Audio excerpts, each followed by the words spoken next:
Welcome बच्चा लोग to Yoddha series legal aptitude. Now friends, इस सीरीज में बहुत काम की बात होने वाली है। Friends, in this series we are going to cover lots and lots of MCQs on legal aptitude. I am going to cover two chapters. One is elements of company law and दूसरा है Indian Contract Act 1872 जो हम आज शुरू करने वाले हैं। ठीक है, so friends, let's start without wasting much time. एक रिक्वेस्ट है, please watch all the videos. JK Shah classes is coming up with all the chapters का revision in Yoddha series, right? Let's go. So friends, Indian contract act 1872 शुरू हो रहा है। सबसे पहला question क्या है? तो friends, first question is, you can see the Indian contract act 1872 yes is based on dash. Indian contract act 1872 is based on dash. तो बहुत सिंपल आंसर है, दैट इज इंग्लिश लॉ। अब सबको पता है this act is coming from English law, that is British law, therefore answer is ए। आप देख रहे हो ये क्वेश्चन CSETE बुलेटिन में आया था नवंबर 21 में, right? And we have covered that here in Yoddha series. Choose the correct answer from the given for the alternatives. Law of contract dash. तो आप देख रहे हो लॉ ऑफ कॉन्ट्रैक्ट डैश। सबसे पहले क्या बोला है? Is the whole law of obligations, is the whole law of agreements, deals with only such legal obligations which arise from agreement and deal with social agreements. I know मैंने options पढ़े तब तक तो आपने आंसर क्लिक भी हो गया आपके दिमाग में, है कि नहीं? तो आंसर इज ऑब्वियसली, सारे ऑप्शंस आप देख रहे हो सिमिलर लग रहे हैं, but the more appropriate answer is C, that is deal with only such legal obligations which arise from an agreement. आप सबको पता है what is a contract. Contract is an agreement which is enforceable by law. Obligations तो बहुत सारे हो सकते हैं, लेकिन जो obligations arise होते हैं because of formation of an agreement, that is a contract, right? So therefore answer is C. Third, क्या कहता है? An agreement and contract are one and the same thing. Again, I know आपने जवाब already मन में सोच लिया है, आई नो आपने मन में ऑलरेडी आंसर सोच लिया है, तो आंसर क्या है? Answer is false. भाई, कॉन्ट्रैक्ट एंड अग्रीमेंट सेम कैसे हो सकता है? आपको पता है फ्रेंड्स, कॉन्ट्रैक्ट जो है वो क्या है? Contract is an agreement which is enforceable by law. Contract agreement है, लेकिन कौन सा वाला अग्रीमेंट है? जो एनफोर्सेबल बाय लॉ है। So contract is an agreement which is enforceable by law, right? And बच्चा लोग, अग्रीमेंट क्या है? अग्रीमेंट अपन कहते हैं ऑफर प्लस एक्सेप्टेंस, है कि नहीं? तो फ्रेंड्स, क्या सारे अग्रीमेंट्स कॉन्ट्रैक्ट होते हैं? तो answer is no. There can be agreement which are not a contracts, right? जो अग्रीमेंट्स एनफोर्सेबल बाय लॉ होंगे उसी अग्रीमेंट को हम कॉन्ट्रैक्ट बोलेंगे। अच्छा सर, कौन से वाले अग्रीमेंट एनफोर्सेबल बाय लॉ होते हैं? तो बच्चा लोग, आपको पता है इंडियन कॉन्ट्रैक्ट एक्ट में हम पढ़ते हैं essential elements for a valid contract, जिसमें सारे पॉइंट्स, बहुत सारे पॉइंट्स दिए होते हैं, like parties must be competent to contract, there must be lawful consideration, there must be offer plus acceptance, there must be legal obligations, so many things are given, right? तो जब सारे essential element satisfy होते हैं तो agreement is enforceable by law. तो जो agreement enforceable by law होगा उस अग्रीमेंट को हम कॉन्ट्रैक्ट बोलेंगे। एंड अगर किसी अग्रीमेंट में एसेंशियल एलिमेंट सेटिस्फाई नहीं हो रहे हैं तो वो अग्रीमेंट कॉन्ट्रैक्ट नहीं माना जाएगा, वो सिर्फ अग्रीमेंट माना जाएगा, right? So therefore all contracts are agreements, but all agreements are not contracts. So friends, answer is false, correct? आगे next question, you can see CSET mock test में आया है, CSETE bulletin February 2022, right? So क्या कह रहा है? A contract is any dash between two or more parties which is enforceable by law. Contract क्या है friends? Contract is any dash. So friends, answer is agreement. मैंने अभी अभी आपको कॉन्ट्रैक्ट का डेफिनेशन करवाया था कि भाई contract is an agreement which is enforceable by law. So answer is contract is any agreement between two or more parties which is enforceable by law, that is supported by law. आगे next question is coming from CSET जनवरी 21 exam में ये question पूछा था। As per Indian contract act 1872 when an agreement is enforceable by law it gives rise to dash. जब कोई agreement क्या होता है? एनफोर्सेबल बाय लॉ होता है, तो it gives rise to dash.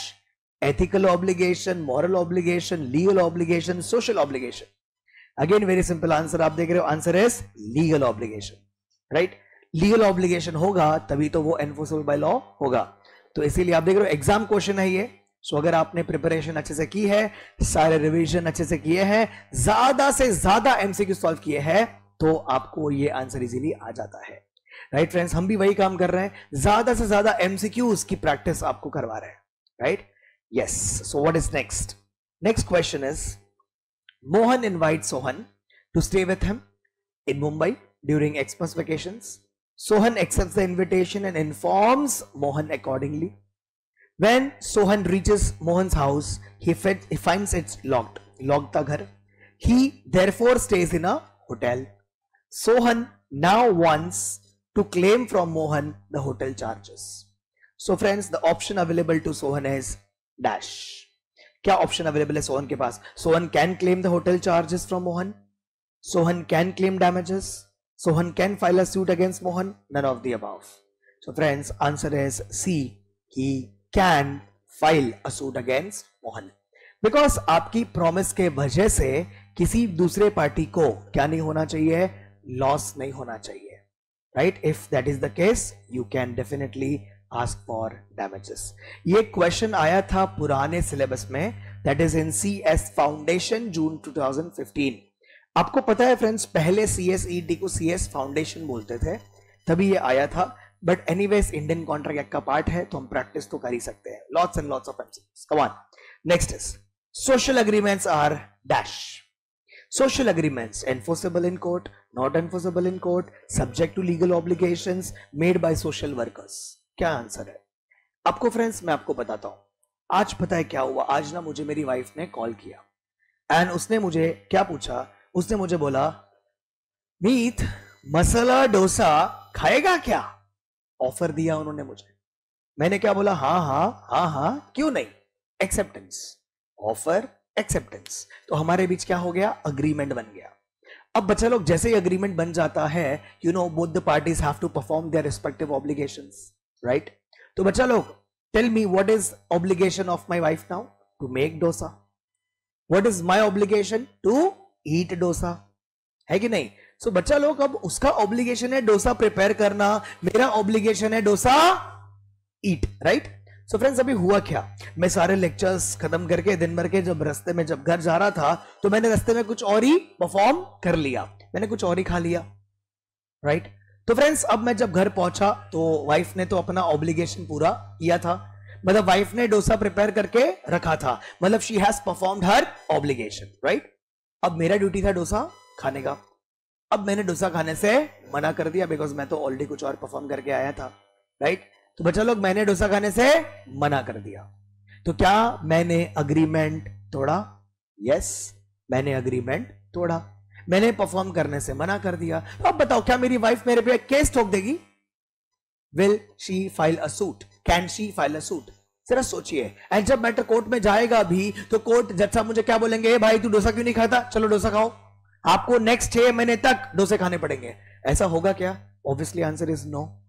Because ये जो अग्रीमेंट हुआ था बिटवीन मी एंड वाइफ, ये अग्रीमेंट कैसा अग्रीमेंट है? सोशल अग्रीमेंट है. आप सोचिए, डोसा खाना मेरा लीगल ऑब्लिगेशन है क्या? नहीं. ये सारे अग्रीमेंट्स को हम क्या बोलते हैं? सोशल अग्रीमेंट्स कहते हैं. और याद रखना, social agreements are not enforceable by law. तो answer is B. Social agreements कभी एनफोर्सेबल बाय लॉ नहीं होते हैं. याद रखना ये बात. इसीलिए तो essential elements of valid contract में एक एसेंशियल एलिमेंट है, दैट इज लीगल ऑब्लिगेशन. है कि नहीं? सो इसीलिए वजह से ये answer is B. Next, as per Indian contract act 1872, which type of agreement or contract is considered void ab initio, that is from the beginning. इसमें से कौन सा वॉइड एब इनिशियो है वो हमें बताना है. तो एक तो है wagering agreement, next is contract which is voidable, contingent contract, and agreement which is not enforceable by law. तो फ्रेंड्स, क्लियर आंसर समझ में आ रहा है. Answer is A, wagering agreement. ऐसा क्यों है? I will explain you. Friends, this topic, ये जो टॉपिक है, इसका ये जो वेजरिंग अग्रीमेंट का टॉपिक है, that is section number 30 of Indian contract act 1872. आपको पता है फ्रेंड्स, यहां पे क्या बात हो रही है? आपको पता है एक टॉपिक है जिसको कहते हैं अग्रीमेंट्स डिक्लेयर्ड एज वॉइड. कुछ कुछ ऐसे अग्रीमेंट्स है जिसको लॉ ने क्या करके रखा है, डिक्लेयर्ड एज वॉइड करके रखा है। ऐसे 5 अग्रीमेंट्स है जिसको लॉ ने डिक्लेयर्ड एज वॉइड करके रखा है। कौन कौन से है वो? Agreement in restraint of marriage, agreement in restraint of trade, agreement in restraint of legal proceedings, agreement meaning of which is uncertain, and last one is wagering agreement, है कि नहीं? ये 5 agreements है जिसको लॉ ने डिक्लेयर करके रखा है एज वॉइड, है कि नहीं फ्रेंड्स? तो बच्चा लोग, अगर आप ये 5 में से कोई भी अग्रीमेंट कर लोगे तो ये तो ऑलरेडी अनाउंस्ड एज वॉइड है, डिक्लेयर्ड एज वॉइड है कि नहीं? तो फ्रेंड्स यहां पे wagering agreement is one of them. तो अगर आप वेजरिंग अग्रीमेंट करोगे तो आप जब कर रहे हो वेजरिंग अग्रीमेंट का मीनिंग क्या होता है? बेटिंग वाले अग्रीमेंट, शर्त लगाने वाले अग्रीमेंट, राइट? तो अगर आप वेजरिंग वाला अग्रीमेंट जिस वक्त कर रहे हो तभी से ही वो काम क्या है? वॉइड है, इसीलिए वो वॉइड एब इनिशियो है। It is void from the beginning because it is something which is already declared as void, right, in the law. Therefore answer is A. Next is cash withdrawn by a consumer of a bank from an automatic teller machine is an example of dash। Friends आप देख रहे हो, आपने cash withdraw किया ATM से, ये किस चीज का यहां पर एग्जांपल है? तो सीधा सीधा जवाब हमें पता चलता है, that is tacit contract. Now what are tacit contracts? तो टैसिट कॉन्ट्रैक्ट्स का एक्सप्लेनेशन जो है that is similar to implied contracts, right? बच्चा लोग, contract which is formed by the conduct of parties, contracts which are formed by what? Conduct of parties, that is by the act of parties। तो अगर कोई भी contract act of party से हो रहा है तो उस कॉन्ट्रैक्ट को हम क्या बोलते हैं? टैसिट कॉन्ट्रैक्ट बोलते हैं, राइट? तो आप देख रहे हो यहां पे जब आप एटीएम से पैसा विड्रॉ करोगे तो आप क्या एटीएम से जाके बातें करते हो? नहीं। तो it is just by the act of party, वहां पे टैसिट कॉन्ट्रैक्ट फॉर्म हो जाता है, राइट? आगे next is voidable contract. Now you all know voidable contract क्या होता है? बच्चा लोग, वॉइडेबल कॉन्ट्रैक्ट मतलब एक ऐसा contract which may be valid, which may be void। ऐसा कॉन्ट्रैक्ट जो वैलिड भी हो सकता है, वॉइड भी हो सकता है। It is at the option of aggrieved party. Yes, जैसे आपको पता है फ्री कंसेंट के जो पॉइंट्स है, कोएरिजन दैट इज डरा धमका के प्रॉपर्टी ले लेना, अनड्यू इन्फ्लुएंस मॉरल प्रेशर करके प्रॉपर्टी लेना, कॉन्ट्रैक्ट करना बेसिकली, फ्रॉड, मिसरिप्रेजेंटेशन, ये सबके जो इफेक्ट्स है क्या है? इस सबके effects, all this circumstances amounts to voidable contracts, right? तो वॉइडेबल कॉन्ट्रैक्ट्स मतलब ये सिचुएशन में जो कॉन्ट्रैक्ट होंगे, those contracts may be valid, it may be void, it depends, it is at the option of other party. Depend करता है aggrieve party that is suffering party को जो कुछ भी हुआ है उस बात से ऑब्जेक्शन है या नहीं, right? So that way it is. तो यहां पे देखते हैं, voidable contract is one which can be enforced at the option of aggrieve party, can be enforced at the option of both the parties, can not be enforced in the court of law या court prohibits. तो friends बहुत simple answer है, आपने मेरे explanation में ही समझ गए होंगे आप। Answer is A, can be enforced at the option of aggrieve party, right? So आप देख रहे हो ये भी पहले आया था दिसंबर 2016 के एग्जाम में, बट हाउएवर हम रिवाइज कर रहे हैं सब कुछ, तो हम इसको अच्छा क्वेश्चन है इसलिए हमने इसमें रखा है। Which of the following is our essential element of a valid contract under Indian Contract Act 1872? इसमें से क्या चीज essential element है? तो फ्रेंड्स आपको पता है यहाँ पे essential element में 10 चीजें आती है। चलो एक बार रिवाइज करते हैं क्या क्या चीजें आती है। सबसे पहले वैलिड कॉन्ट्रैक्ट के लिए हमें क्या चाहिए? Offer plus acceptance. देन हमें क्या चाहिए? Mutual consent of parties, that is consensus ad idem, right, meeting of minds. Then legal obligation, right? Then parties must be competent to contract, right? Then free consent, consideration, that is lawful consideration, object of agreement must be lawful, agreement must not be declared as void, agreement कैसा होना चाहिए? certain होना चाहिए, and performance must not be impossible। ये आपके सारे क्या है? essential elements है for a valid contract। And यहाँ पे आपको वही पूछा है, तो बताइए इसमें से कौन सा essential element में आता है? तो आपने देखा होगा मैंने ये तीनों नाम यहाँ पे लिए थे, therefore answer is all of the above। Very simple, मजा आ रहा है एमसीक्यू सॉल्व करके। देखो ये सीएसईटी मॉक टेस्ट में आया था, right? Next is which of the following feature is not essential for a contract? इसमें से कौन सी चीज जरूरी नहीं है कॉन्ट्रैक्ट के लिए? तो एक आप देख रहे हो क्या लिखा है, मतलब this topic, this 12th question is again based on जो भी मैंने आपको एक्सप्लेन किया, that is essential elements. First, it should be in writing only, then free consent, lawful consideration, it should not be declared as void.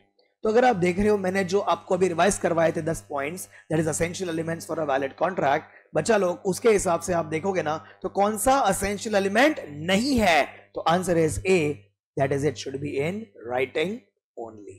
तो writing only जो है वो essential element नहीं है, देयरफॉर आंसर इज ए. ठीक है, आगे. An auctioneers request for bid. ठीक है,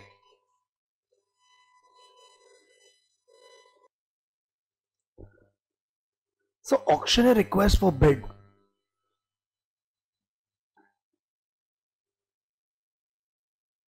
So friends, an auctioneer request for bid is dash. auctioneer आपको पता है ऑक्शन होता है, तो इसका फर्स्ट स्टेप क्या होता है? सबसे पहले ऑक्शन की नोटिस आती है न्यूज़पेपर में, जहां पे हम सारे बिडर्स को इनवाइट करते हैं, है कि नहीं? तो auctioneer is a person who organises an auction for selling any article. तो अब इसने क्या किया? ऑक्शन नोटिस दे दिया, किधर? न्यूज़पेपर में. तो ये क्या कर रहा है? He is requesting for bid, मतलब is inviting people for bidding. तो पहली बात, ये जो ऑक्शन की नोटिस होती है, क्या ये एक ऑफर होता है? तो आंसर इज नो. बच्चा लोग, ऑक्शन की जो नोटिस होती है वो क्या होता है? इनविटेशन टू ऑफर होता है. उसको देख के लोग आते हैं बिडिंग करने को, बोली लगाते हैं 5 लाख 10 लाख 15 लाख. ये बिडिंग लगाना क्या है? This is an offer. आप समझ रहे हो, ये ऑफर है.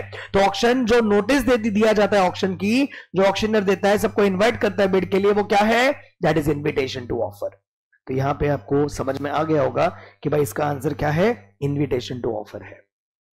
राइट, आप देख रहे हो यहां पे CSET ई बुलेटिन फेब 2022 में था, CSET मॉक टेस्ट में भी था. राइट, आगे.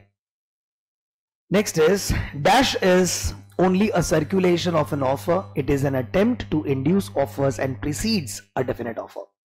बहुत सिंपल आंसर अपने को समझ में आ रहा है. CS फाउंडेशन पहले आया था 2015 में, ये क्वेश्चन आया था एग्जाम में, but however I have selected the questions जो हमारे प्रैक्टिस के लिए काम का हो, अच्छे हो. राइट, तो यहां पे क्या बोला? Dash is only a circulation of an offer.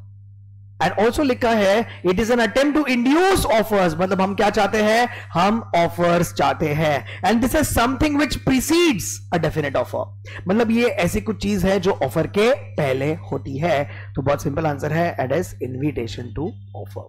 तो पहले इन्विटेशन टू ऑफर, उसके बाद क्या होता है? ऑफर होता है. Right, next is A telegraphed to B. A telegraph to B, will you sell me your bungalow.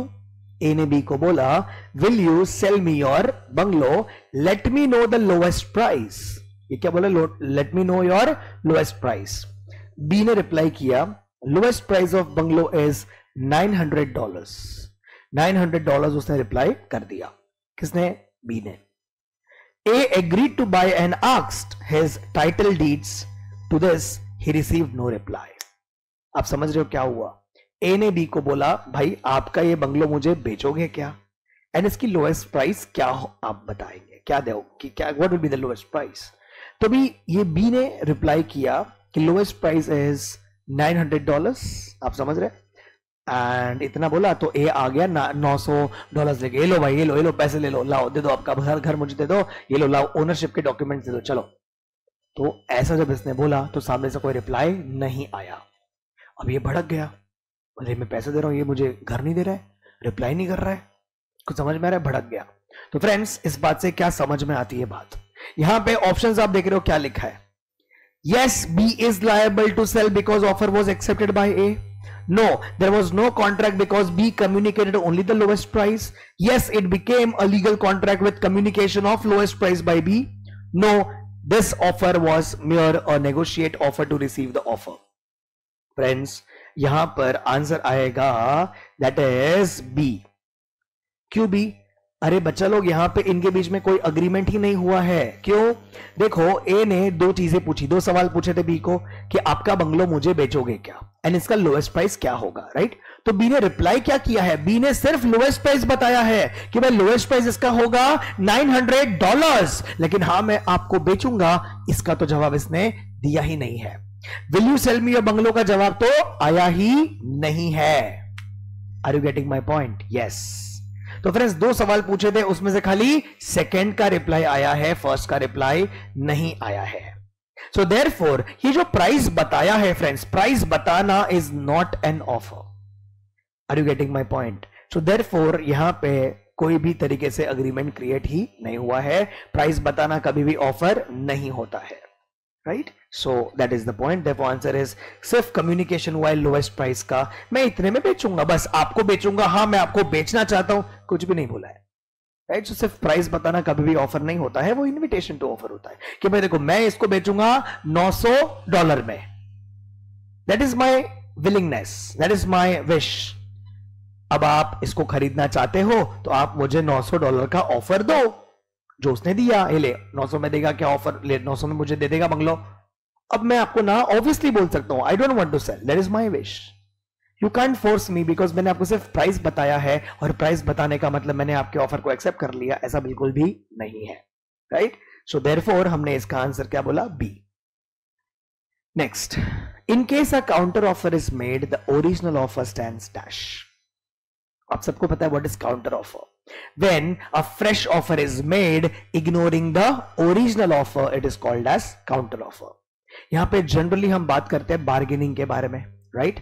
मतलब एक आदमी ने भाई ऑफर दे दिया, कोई जा रहा था शॉपिंग कर रहा था, उसको बोल दिया भाई 500 रुपए में आप ये चीज खरीदोगे क्या. राइट? अब वो दो लेडी जो जा रही थी उन्होंने क्या बोला, भैया आप ये मुझे 50 रुपए में बेचेंगे क्या. तो उन्होंने क्या कर दिया, उन्होंने फ्रेश ऑफर दे दिया, ignoring the original offer of 500. तो आपको पता है जैसे ये फ्रेश ऑफर करते हैं 50 का ऑफर जैसे इन्होंने किया, तो ओरिजिनल ऑफर जो है 500 का ऑफर क्या हो जाता है, खत्म हो जाता है.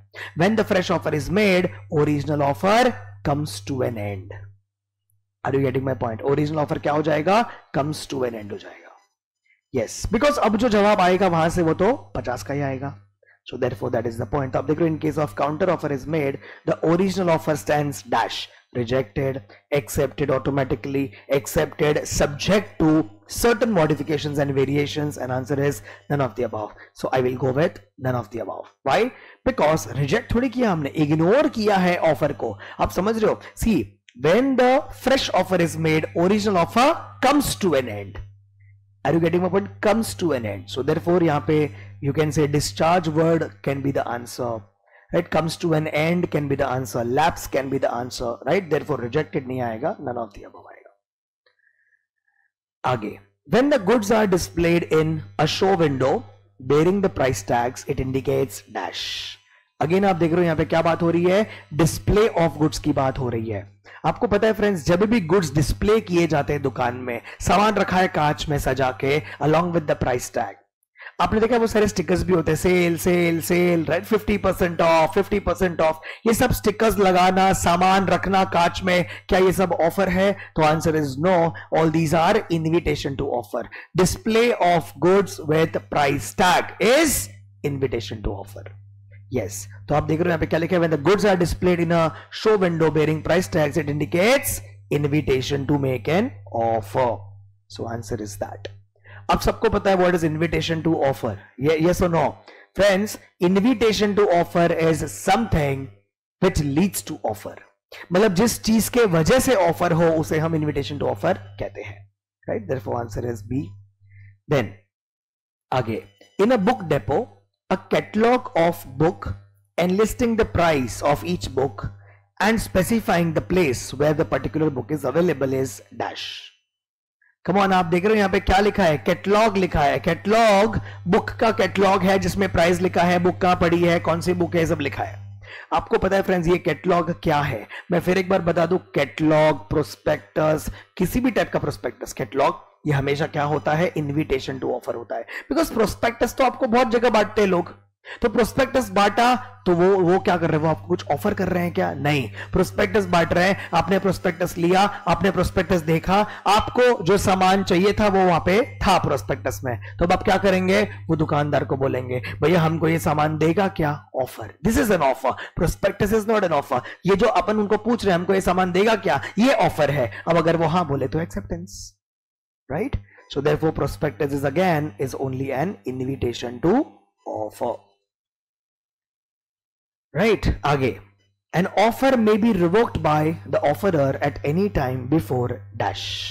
CSETE Bulletin September 2021. Right? अभी फ्रेंड्स आप देख रहे हो यहां पे क्या लिखा है, यहां पे लिखा है फ्रेंड्स एन ऑफर में बी रिवोक्ड। रिवोक का मतलब क्या होता है, टेक बैक, ठीक है। तो अगर हमने एक ऑफर ऑलरेडी कर दिया है, ऑफर इज ऑलरेडी मेड, अब हम क्या करना चाहते हैं, उसको रिवोक करना चाहते हैं, हम वापस लेना चाहते हैं ऑफर को। तो क्या हम ऑफर को वापस ले सकते हैं? Obviously yes. ऑफर करने के बाद हम ऑफर को वापस ले सकते हैं, yes. Offer can be revoked but only before acceptance.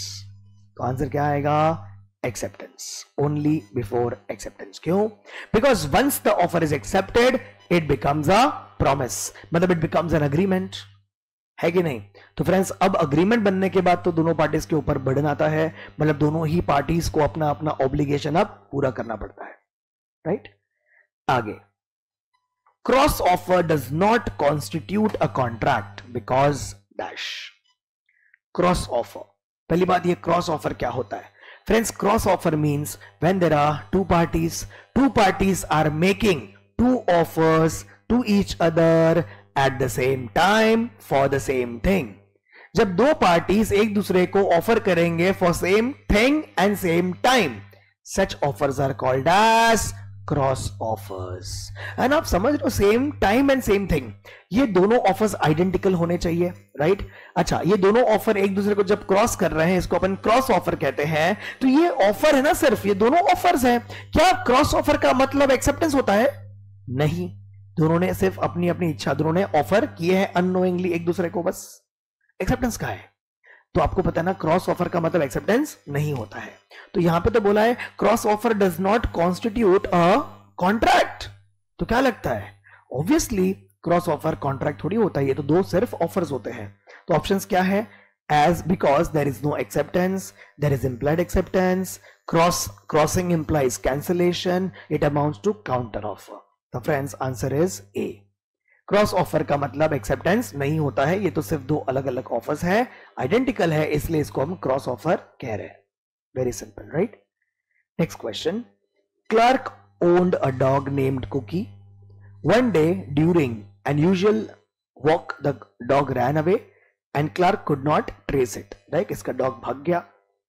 Clerk offered a reward to anyone who found and return the dog. Fitch found the dog, Fetch ने क्या किया, डॉग ढूंढ लिया, and returned it to the clerk before being aware of the offer made by clerk। Few days after the incident, Fetch out a suit against clerk claiming the reward money, but clerk refused to pay। Which of the following options would be correct outcome of this case? आप समझ रहे हो क्या हुआ?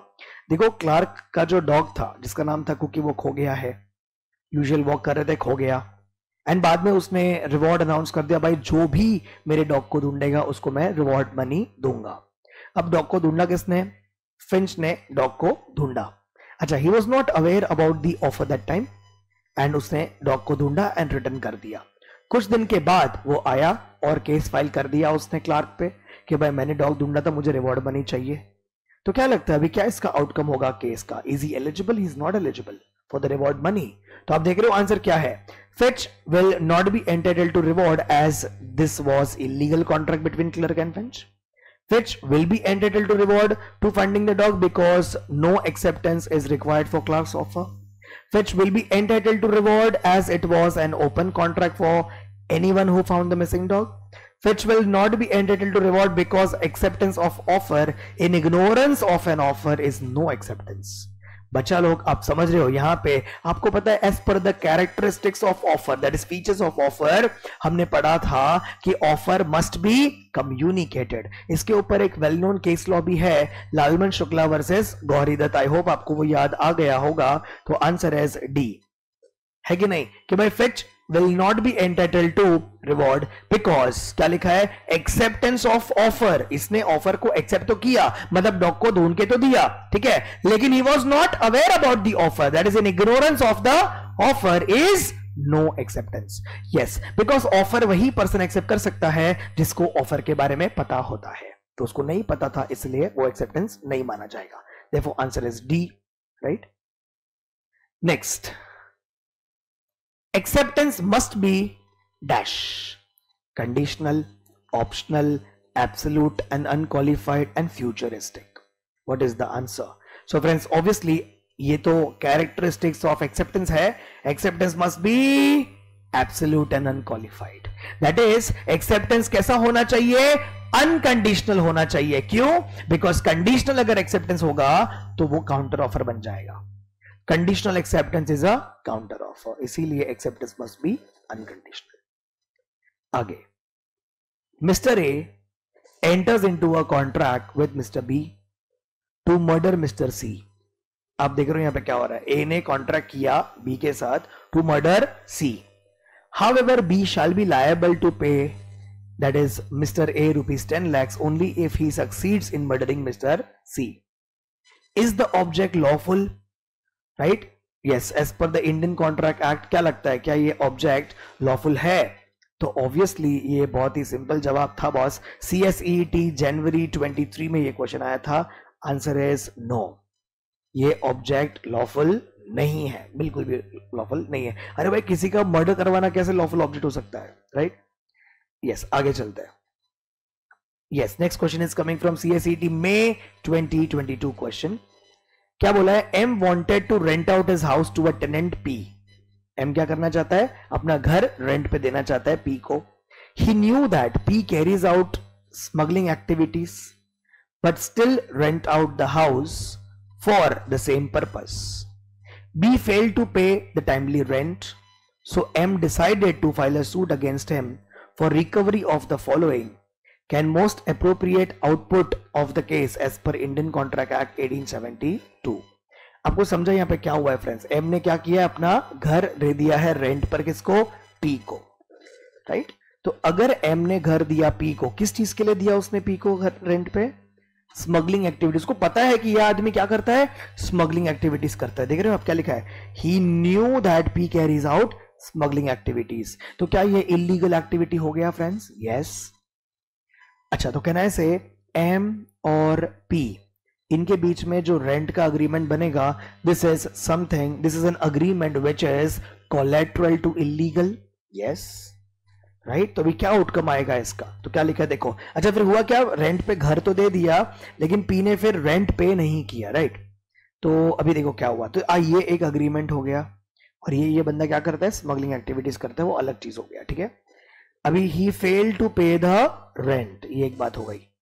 ठीक है, चलो देखते हैं. Now, in the given case, we have to see this case cannot be decided by court as it is a landlord and tenant issue and not under the ambit of Indian Contract Act. M will not win the case as house was rent out to P for an illegal object. M will win the case as this is a clear case of cheating by his tenant P. P will win the case as the law will protect the tenant and give him more time for payment. तो answer क्या है friends? Answer is obviously B. आप सबको पता है illegal agreements are void, collateral to illegal are also void. Void का मतलब क्या होता है? Not enforceable by law. Right. So therefore answer is B. आगे नेक्स्ट क्वेश्चन है, as per Indian Contract Act 1872, the consideration or object of an agreement is lawful in which of the following cases? इसमें से कौन सा वाला consideration and object lawful है? Right? सबसे पहला, if it does not defeat the provisions of any law. Right? अगर आपने जो agreement किया है वो किसी provision को defeat नहीं करता है तो, then if it is forbidden by law, मतलब if it is prohibited by law, if court regards it as opposed to public policy and if it is fraudulent. तो फ्रेंड्स आपको पता है, आपको एक टॉपिक है इंडियन कॉन्ट्रैक्ट एक्ट में जिसे हम कहते हैं unlawful object, unlawful consideration. Right. तो अनलॉफुल ऑब्जेक्ट, अनलॉफुल कंसिडरेशन, ये जो आपका टॉपिक है उसमें आपने पढ़ा है फ्रेंड्स कि भाई मीनिंग दिया है स्टार्टिंग में, इफ यू रिमेंबर. तो आप देख रहे हो यहां पे if it is forbidden by law, B option. अगर प्रोहिबिटेड बाय लॉ है, ऐसा वाला अग्रीमेंट करोगे तो obviously it is unlawful object. Then अगर कोर्ट ने उसको अपोज टू पब्लिक पॉलिसी बोला है, not enforceable. If it is fraudulent, not enforceable. तो आंसर क्या आएगा? Answer is A. If it does not defeat the provisions of law, मतलब if it is not against the law, तो answer is that. आप देख रहे हो ये क्वेश्चन कभी आया था? CSET नवंबर 2020 में आया था. ठीक है, चलो आगे. Next question is coming from CSET August 2020 question. The Latin word quid pro quo refers to which of the following terms defined under Indian Contract Act 1872? Very simple question, right? Yes, तो answer क्या है? Consideration. Consideration को हम quid pro क्यो कहते हैं as per Latin maxims. Next, the exceptions to the rule a stranger to contract can not sue or dash. आपको पता है एक टॉपिक है डॉक्ट्राइन ऑफ प्रीविटी, राइट, जिसमें हम ये समझते हैं कि भाई only contracting parties can sue each other. दो लोग जो आपस में कॉन्ट्रैक्ट करते हैं सिर्फ वही एक दूसरे को स्यू कर सकते हैं. Stranger to contract can not sue. जो थर्ड पार्टी है, जो आउटसाइडर है, वो स्यू नहीं कर सकता, राइट. सो वो बात अपन करते हैं. लेकिन आपको पता है there are few exceptions, there are 7 exceptions, right. तो वो 7 एक्सेप्शंस में आप देखोगे, beneficiary in case of trust, yes. Written family settlement, yes. Assignment of contract, yes, right. ये तीनों ही इसमें आते हैं. और भी है acknowledgement of debt, contracts made by an agent, right. ये सारे इसमें आते हैं. तो फ्रेंड्स आप देख रहे हो इसमें तो भाई सारे ही आ गए. All of the above is the answer, because आपको इसमें क्या बताना है, इसमें से कौन सा एक्सेप्शन है. So that is the point. आगे, an agreement without consideration is void except in case of compensation for dash. अब यहां पे आपको फिर से इन्होंने क्या पूछा है, एक्सेप्शन पूछा है आपको. देखो जनरली अपन क्या कहते हैं, consideration is an essential element for a valid contract, right. So no consideration no contract. Ting ting टिंग, है कि नहीं. अगर कंसिडरेशन नहीं है तो कॉन्ट्रैक्ट नहीं है. दोनों ही पार्टी को कॉन्ट्रैक्ट करके रिटर्न में कुछ ना कुछ तो मिलना ही चाहिए. तो इधर वही बोला है भाई, agreement without consideration is void. अगर कंसिडरेशन नहीं है तो वॉइड होता है, accept in case of compensation for dash. मतलब यहां पे क्या बोला जा रहा है, एक्सेप्शन बोला जा रहा है कि नहीं. तो एक्सेप्शन क्या बोला है, वॉलंटरी सर्विस के केस में, voluntary service at the request of other party और to agreement, voluntary service rendered at the request of third person, reimbursement of expenses incurred. तो आंसर इज ऑब्वियसली ए, क्योंकि इसके भी 7 एक्सेप्शंस है friends. First आपको याद होगा, out of natural love and affection. Then promise to pay compensation for past voluntary service, जिसको मैंने अभी मार्क किया है कि नहीं. Promise to pay a debt which is barred by limitation, right. Then creation of agency, right. Then आपका bailment, charity. याद आ रहा है कि नहीं सब कुछ आपको. यस. तो चलो ये सारे जो एक्सेप्शंस है, राइट, तो उसमें आपका ए इज द appropriate answer. आगे, Mr. Pramod by a deed of gift transferred certain property to his daughter X with the direction that she would pay an annuity to sister Y. X executed a writing in favor of Y agreeing to pay annuity. Later on X refused to pay, मतलब daughter ने पैसा पे करने से मना कर दिया to sister, taking a plea that no consideration is given to her in return from Y. वो मुझे सिस्टर जो है वो मुझे कुछ रिटर्न में दे नहीं रही है, तो मैं क्यों उसे कुछ तू मना कर रही है. सो नाउ कैन एक्स यहां पे आप देख रहे हो मना कर रही है, तो कैन एक्स स्यू या फिर refuse to pay to Y. तो आप देख रहे हो यहां पे व्हाट इज द आंसर. आपको ये सिचुएशन कनेक्ट हो रहा होगा with the case law Chinnaya versus Ramaiah. Yes और नो. यस. तो आपको पता ये कह रही है कि भाई मुझे तो कुछ कंसिडरेशन में मिल नहीं रहा है. तो क्या लगता है ऐसा चलता है, ऐसा कोई बोलेगा तो चलेगा. तो आंसर इज नो. आप देख रहे हो मिस्टर प्रमोद से ऑलरेडी सिस्टर मिस्टर एक्स को मतलब डॉटर को क्या मिल चुका है, प्रॉपर्टी ऑलरेडी ट्रांसफर हो चुकी है. तो can x say that, can x plea, देखो एक्स रिफ्यूज टू पे, टेकिंग अ प्ली कि मुझे कुछ कंसिडरेशन वहां से नहीं आ रहा है फ्रॉम वाई, देयरफॉर मैं कुछ भी पे नहीं करूंगी. कैसा बोल सकते हैं, तो answer is no friends. Therefore क्या लगता है आपको, can X refuse to pay to Y, क्या डॉटर मना कर सकती है सिस्टर को देने के लिए, तो आंसर इज नो. तो ऑप्शन देखो क्या है, she is not bound to pay the promise amount as the promise made by her father on behalf of her which is not valid. She is not bound to pay the promise amount as condition automatically vanishes after the death of her father. She is bound to pay only the reasonable amount as she was not direct party of this contract. She is bound to pay the promise amount because consideration need not necessarily move from the promiser only. बच्चा लोग answer is D. आपको पता है हम लोग पढ़ते हैं characteristics of consideration. Second point, that is consideration may move from promisee or any other person. तो कहीं से भी आ सकता है। आप देख रहे हो डॉटर को प्रॉपर्टी मिली थी, भले ही यहां से नहीं मिली लेकिन कहीं और से मिली, तो कंसिडरेशन तो था ना, कंसिडरेशन मिसिंग तो नहीं था ना। जो असेंशियल एलिमेंट था वो आपको चाहे आए जिससे आपने कॉन्ट्रैक्ट किया है वहां से या फिर किसी और से, भले ही डॉटर को कुछ भी नहीं मिल रहा है फ्रॉम वाई, लेकिन इसको प्रमोद से तो मिला ना। समझ में आ रही है बात? तो प्रमोद उसके जो फादर है वो जो उसको ट्रांसफर किया, तो कंसिडरेशन मिसिंग नहीं है, therefore she is bound to pay the money, right? Then promise to pay time barred debt must be dash. Oral promise, implied promise, in writing signed by the debtor or his authorized agent, none of the above. So friends, आपको पता है मैंने आपको बोला कि भाई ये भी एक एक्सेप्शन है। Yes, ये भी एक एक्सेप्शन है नो कंसिडरेशन नो कॉन्ट्रैक्ट का। That is promise to pay a debt which is barred by limitation.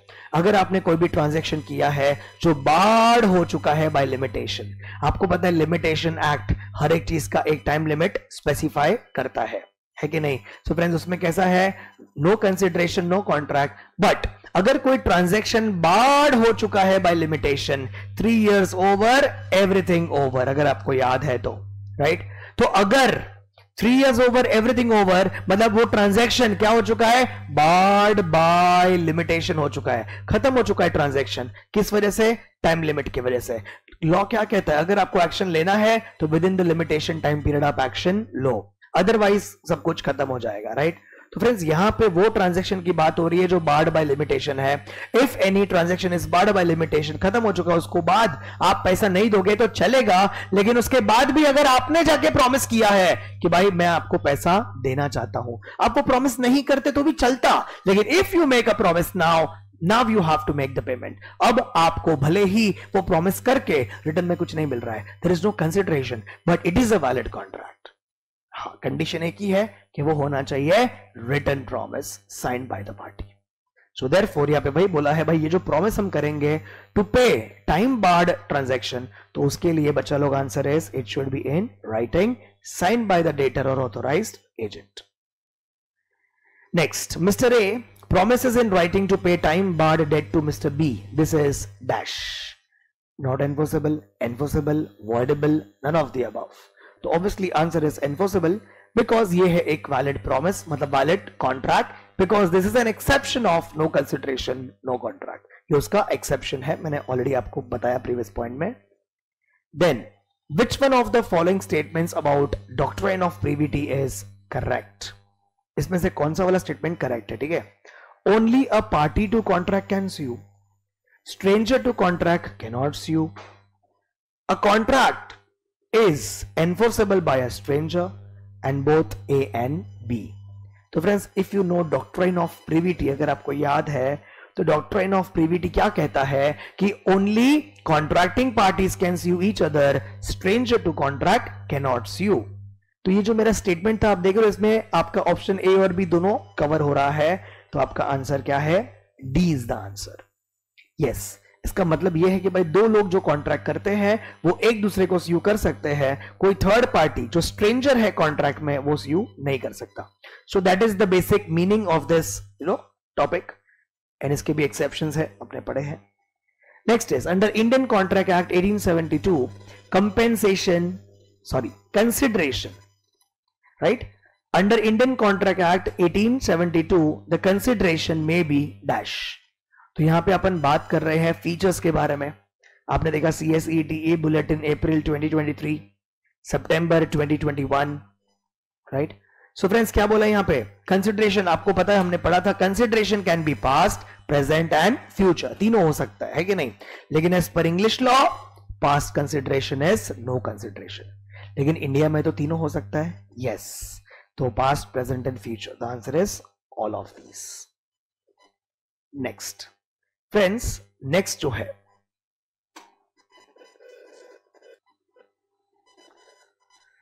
So next question कहता है as per Indian contract act 1872 promises, yes, which form the consideration or part of consideration for each other are called as dash. तो अगर आप देखते हो यहां पे भैया ये तो डेफिनेशन हो गया किसका? रेसिप्रोकल प्रोमिसेस का। Yes, section 2 subsection F। आपको पता है फ्रेंड्स, रेसिप्रोकल प्रोमिसेस मतलब two promises which are consideration for each other, like A and B. A ने बी को प्रॉमिस किया I will supply you goods. Why this promise is made? Because B ने उसको return में promise किया है to make payment. तो अब देख रहे हो, two parties are making promise to each other in consideration for each other. तो जब दो पार्टीज एक दूसरे को प्रॉमिस करते हैं for consideration of each other, these promises are called as reciprocal promises. So therefore answer is A. आगे, read the following statement with reference to Indian Contract Act 1872 and choose the correct answer. चलो statement पढ़ते हैं फिर answer बताते हैं boss. ये question आप देख रहे हो कहां पे आया था? CS 18 नवंबर 21 एग्जाम में आया था. क्या कह रहा है? An agreement made without consideration is void unless it is expressed in writing, registered under law, is made out of natural love and affection between parties. So friends, क्या लगता है आपको? पहला स्टेटमेंट ट्रू या फॉल्स? सो ऑब्वियसली यहां पे बोला है आंसर इज ट्रू. ये क्या है? ये आंसर, ये स्टेटमेंट ट्रू है. क्यों? बिकॉज आपको पता है नो कंसिडरेशन, नो कॉन्ट्रैक्ट, है ना. लेकिन ये क्या है? ये उसका एक्सेप्शन है. Exception number 1, that is out of natural love and affection. आपको पता है if it is out of natural love and affection it becomes a valid contract. out of natural love and affection अगर promise हो रही है तो 4 condition satisfy होनी चाहिए. अगर 4 कंडीशन सेटिस्फाई हो जाती है तो it becomes a valid contract. एक तो प्रॉमिस राइटिंग में होनी चाहिए, भले ही कंसिडरेशन ना हो. प्रॉमिस करने का भले ही तुम्हें रिटर्न में कुछ ना मिल रहा हो, प्रॉमिस राइटिंग में होनी चाहिए, साइंड होनी चाहिए, रजिस्टर्ड होनी चाहिए, and there must be love and affection. चारों सेटिस्फाई हो रहा है तो वो बन जाएगा valid contract. Otherwise it is void. Next, an agreement without consideration is void unless it is a promise to compensate wholly or in part a person who has already voluntarily done something for the promiser. तो friends, again this is also an exception and यहाँ पे बात हो रही है promise to pay a compensation for past voluntary services. So answer is C because both the statements are true.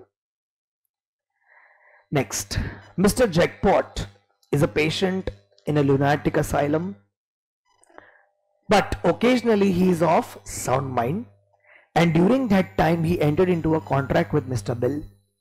As per Indian Contract Act 1872, identify the nature of contract. क्या ये contract valid है, void है, unenforceable है, voidable है? देखो ये CS80 जनवरी 21 exam में आ चुका है क्वेश्चन. तो फ्रेंड्स आपको पता है ना, parties must be competent to contract is an essential element for a valid contract, है कि नहीं? पार्टीज का कॉम्पिटेंट होना क्या होता है? जरूरी होता है. कौन कौन कॉन्ट्रैक्ट नहीं कर सकता फ्रेंड्स? तो आंसर इज, एक तो माइनर, एंड माइनर के रूल्स भी है. दूसरा person of unsound mind, and तीसरा पर्सन डिस्क्वालिफाइड बाय लॉज, जिसमें 5 लोग आते हैं, राइट? तो अपन बात कर रहे हैं इसमें पर्सन ऑफ अनसाउंड माइंड के बारे में. हाउएवर अगर कोई ऐसा पर्सन है जो रहता है कभी कभी साउंड कभी कभी अनसाउंड, तो क्या ऐसे पर्सन के साथ आप अगर कॉन्ट्रैक्ट करोगे तो क्या कॉन्ट्रैक्ट वैलिड होगा? तो आंसर इज, इट डिपेंड्स कि भाई आपने कॉन्ट्रैक्ट जब किया था तब वो पर्सन क्या था? क्या तब वो साउंड माइंड का था?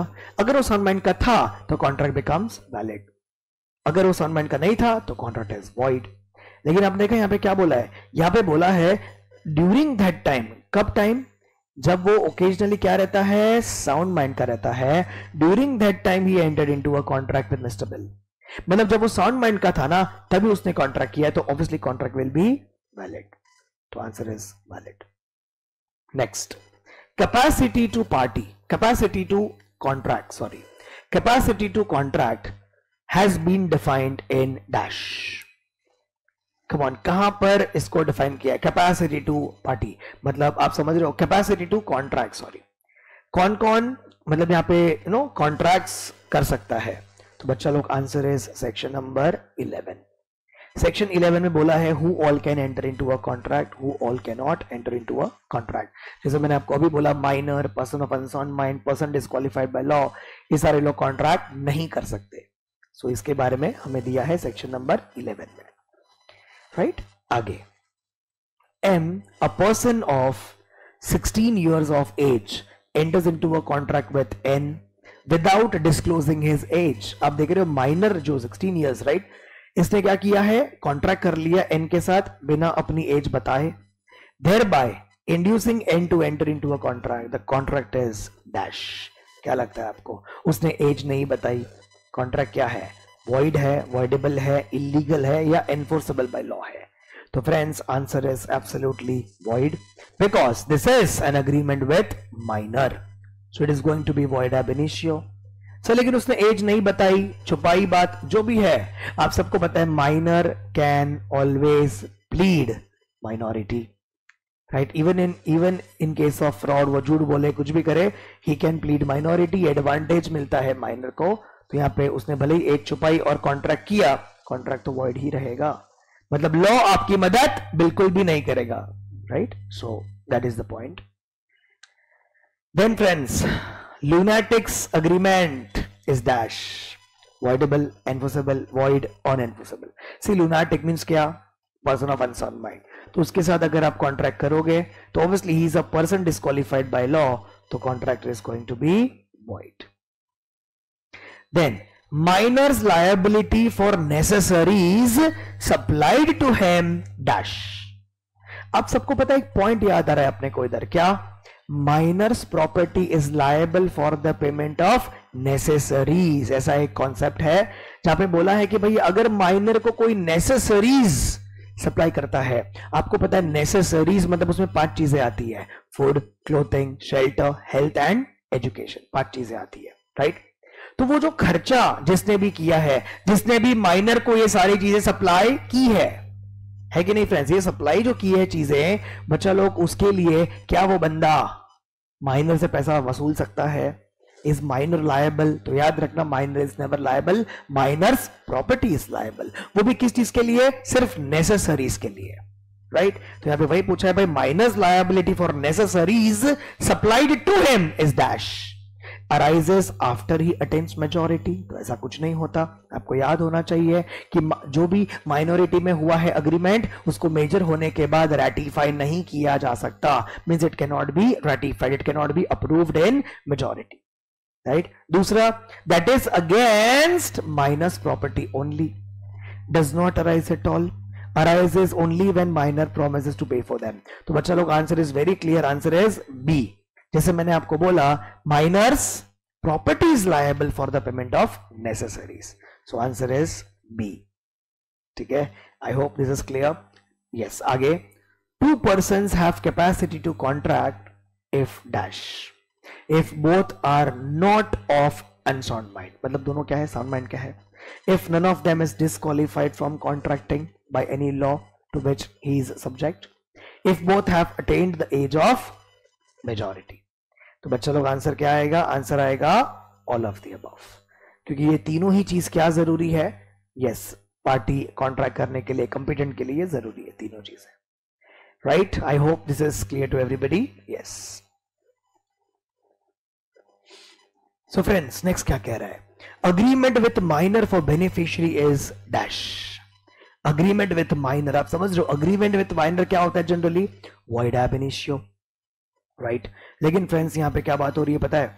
Agreement with minor for beneficiary, मतलब ये वो बात हो गई कि भाई it is a contract in which minor is a beneficiary is dash, तो answer is it is a valid contract. याद है आपको, लर्निंग्स है माइनर की, उसमें ये पॉइंट है कि भाई कॉन्ट्रैक्ट जिसमें माइनर बेनिफिशियरी हो, वो कॉन्ट्रैक्ट वॉइड ab initio नहीं होता, वो एब्सोल्युटली वैलिड होता है। So answer is B. Which of the following person, which of the following person do not fall under the category of person of unsound mind? ठीक है, इसमें से कौन सा person of unsound mind में नहीं आता है?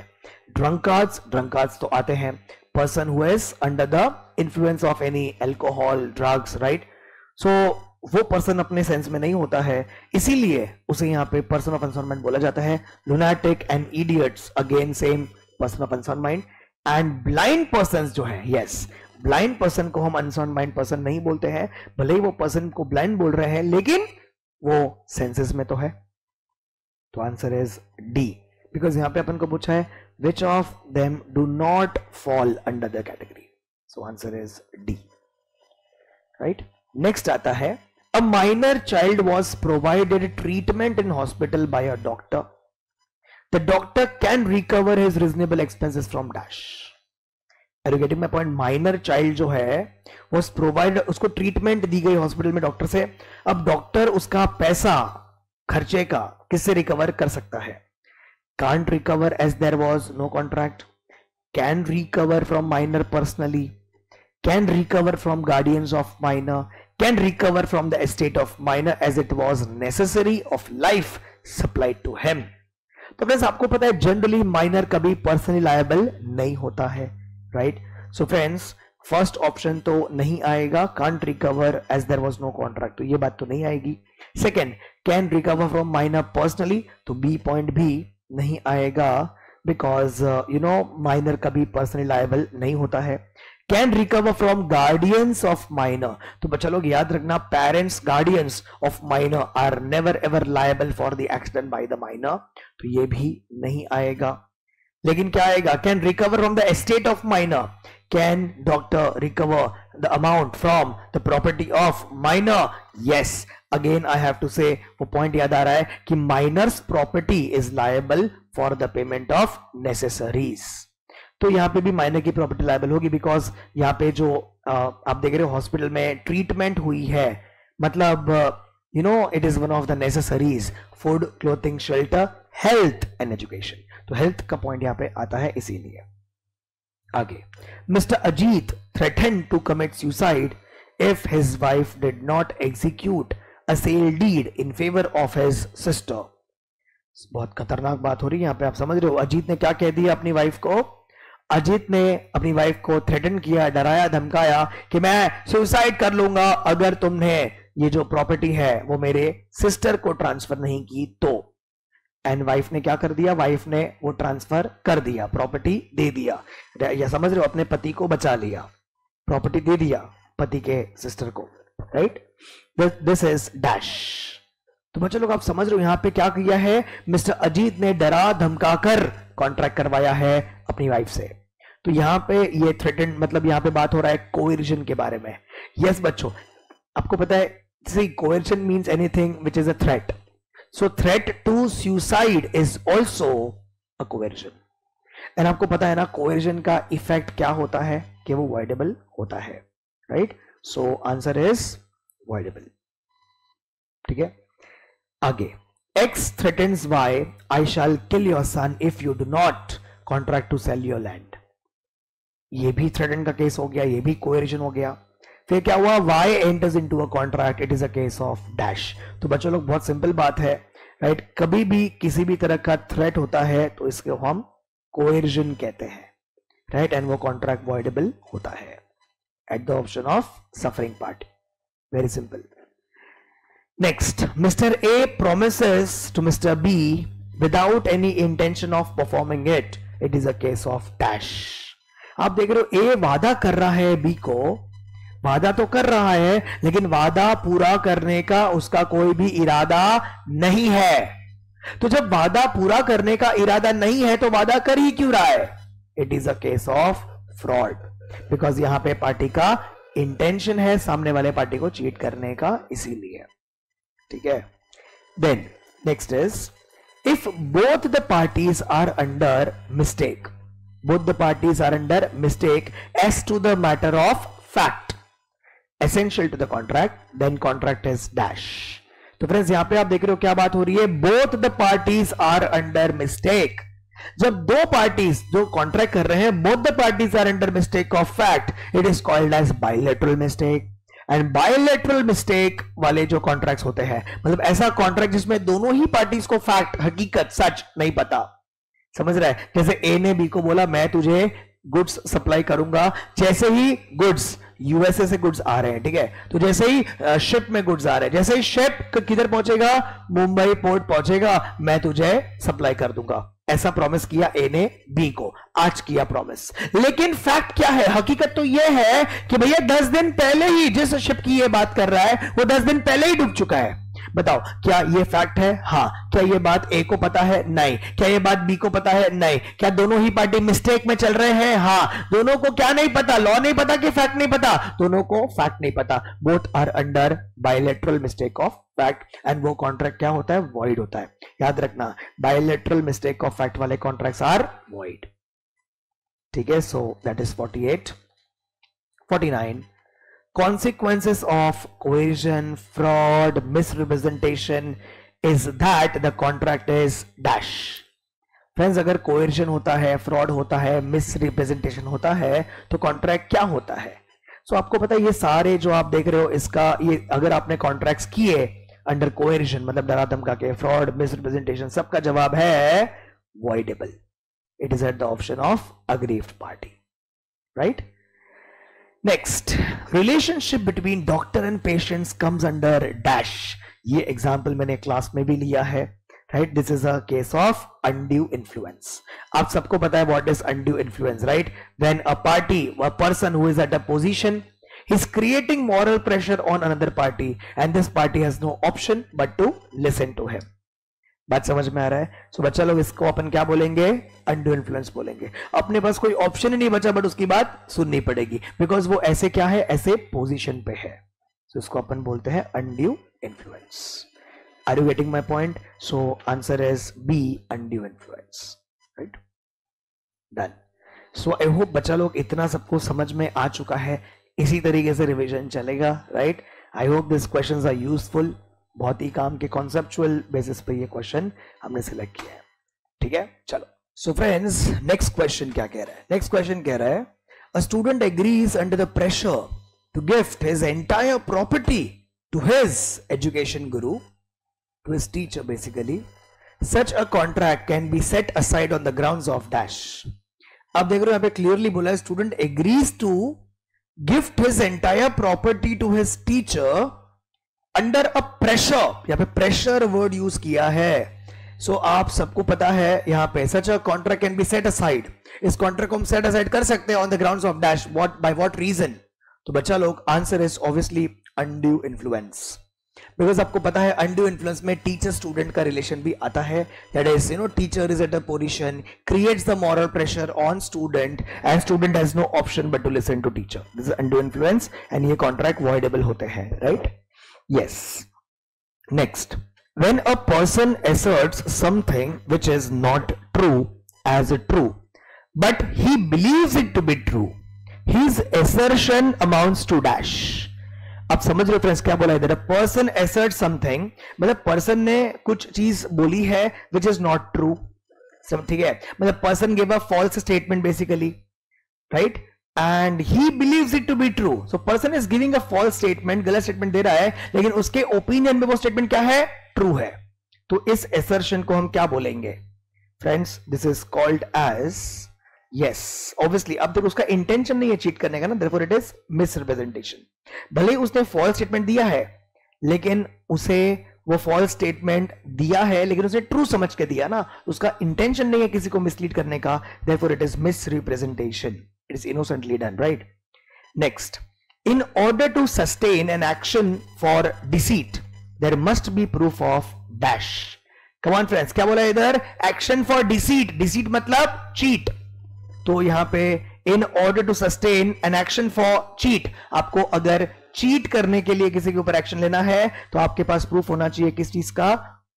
फ्रॉड का. बिकॉज फ्रॉड जो होता है, आप समझ रहे हो, misrepresentation is innocently done, undue influence moral pressure, coercion is threat. तो ऐसा कुछ तो यहां पे है नहीं. fraud is intentionally done. fraud में party is having intention to cheat the other party. so answer is C. आगे 54 क्या कह रहा है? A while yes filling up insurance application form states his age as 25, believing it to be true. His actual age is 27. The Life Insurance Corporation issued a policy in his favor, charging a lower premium than what it should have been charged if actual age had been given. This is a case of dash. आप समझ रहे हो? Insurance खरीदते वक्त, form fill up करते वक्त ए ने application form में अपनी एज क्या लिखी? 25 लिखी. अब फ्रेंड्स 25 एज लिखी, believing it to be true, उसको लगा मेरी एज 25 ही है. अजीब इंसान है कि नहीं? Believing it to be true, उसने अपनी एज 25 लिखी. His actual age was 27. But friends यहां पे जो लिखा है believing it to be true, yes, इसके वजह से यहां पे अपन को ये समझ में आ रहा है कि ये क्या है बच्चा लोग? फ्रॉड, मिसरिप्रेजेंटेशन, अनड्यू इन्फ्लुएंस या mistake of fact. What do you think? तो फ्रेंड्स यहां पे answer is obviously misrepresentation. Because he was innocent, उसने इनोसेंटली ये काम किया इसीलिए.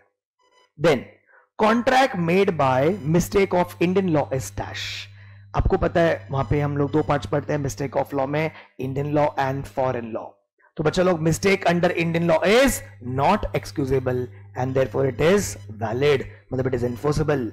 And mistake under foreign law is excusable and therefore it is void. तो यहां पे हमें पूछा है mistake of Indian law is what, तो answer is it is valid, मतलब आंसर आएगा एनफोर्सेबल. ठीक है. Then ignorance of law is no excuse comes under dash. आप समझ रहे हो यहां पे क्या बात हुआ है? Ignorance of law is no excuse, मतलब अगर आपने कुछ गलत काम कर दिया और आप कहते हो कि भाई मुझे तो लॉ पता नहीं था, तो बच्चे लोग अगर तुम्हें लॉ पता नहीं था तो पता होना चाहिए था. तो ignorance of law is not excusable, ये बात याद रखना. ठीक है. सो ये किसकी बात आती है? Obviously this is a mistake of law that is Indian law. अरे आप जिस होम कंट्री में रहते हो, आप उस देश का लॉ अगर आपको नहीं पता तो आप एक्सक्यूजेबल नहीं है. तो वहां पे हम कहते हैं ignorance of law is not excusable, right. So mistake of law of the land that is home law, mistake of foreign law, unilateral mistake, bilateral mistake. So answer is obviously mistake of law of the land that is home law, Indian law. Mistake under Indian law is not excusable. Then threat to commit suicide amounts to dash. तो बहुत simple answer है. आपको मैंने बोला था कि भाई किसी भी तरह का थ्रेट जो होगा उसको अपन क्या बोलते हैं? कोएरिशन बोलते हैं. So answer is coercion. Threat to suicide amounts to coercion. ऊपर एक इसके बारे में हमने क्वेश्चन भी देखा था, right. Then under section 17 of Indian contract act the term fraud does not include dash. Fraud इसमें कौन सी चीज को इंक्लूड नहीं करता है? Concealment of fact in good faith, मतलब आपने कंसील करना मतलब हाइड करना, राइट. हकीकत को, आपने सच को छुपाया गुड फेथ में, मतलब इनोसेंटली. दूसरा, promise made without any intention of performing it, any act declared by law to be fraudulent, any act done with the intention to deceive. अब देखो फ्रेंड्स, आप देखते हो ना ये लास्ट पॉइंट क्या लिखा है? Any act done with the intention to deceive. Deceive मतलब चीट. तो भैया ये तो फ्रॉड में आता है. ठीक है. फिर any act done declared by law to be fraudulent, ये भी फ्रॉड है. फिर promise made without any intention of performing it, आप प्रॉमिस कर रहे हो लेकिन प्रॉमिस पूरा करने का आपका कोई इंटेंशन नहीं है, ये भी फ्रॉड है. तो इसमें कौन सा चीज फ्रॉड नहीं है? तो answer is A, that is concealment of a fact in good faith. मतलब इनोसेंटली अगर आपने काम किया है, गुड फेथ बोला है ना, मतलब आपका इंटेंशन नहीं है चीट करने का. Therefore answer is A. Next is contract cost by which of the following is voidable. कौन सा वाला कॉन्ट्रैक्ट वॉइडेबल होता है? क्या फ्रॉड वाली बात वॉइडेबल होती है? यस. क्या मिस रिप्रेजेंटेशन वाले कॉन्ट्रैक्ट्स वॉइडेबल होते हैं? यस. कोएर्जन वाले कॉन्ट्रैक्ट, डरा धमका के किए हुए कॉन्ट्रैक्ट वॉइडेबल होते हैं? यस. Bilateral mistake, no. तो बायलैटरल मिस्टेक तो नहीं आएगा. So answer is 1, 2 and 3. Because आपको पता है बायलैटरल मिस्टेक ऑफ फैक्ट वाले कॉन्ट्रैक्ट वॉइड होते हैं, तो it is not voidable, right. So therefore 1, 2 and 3, therefore answer is A. आगे, cancellation of a contract due to impossibility of performance is dash.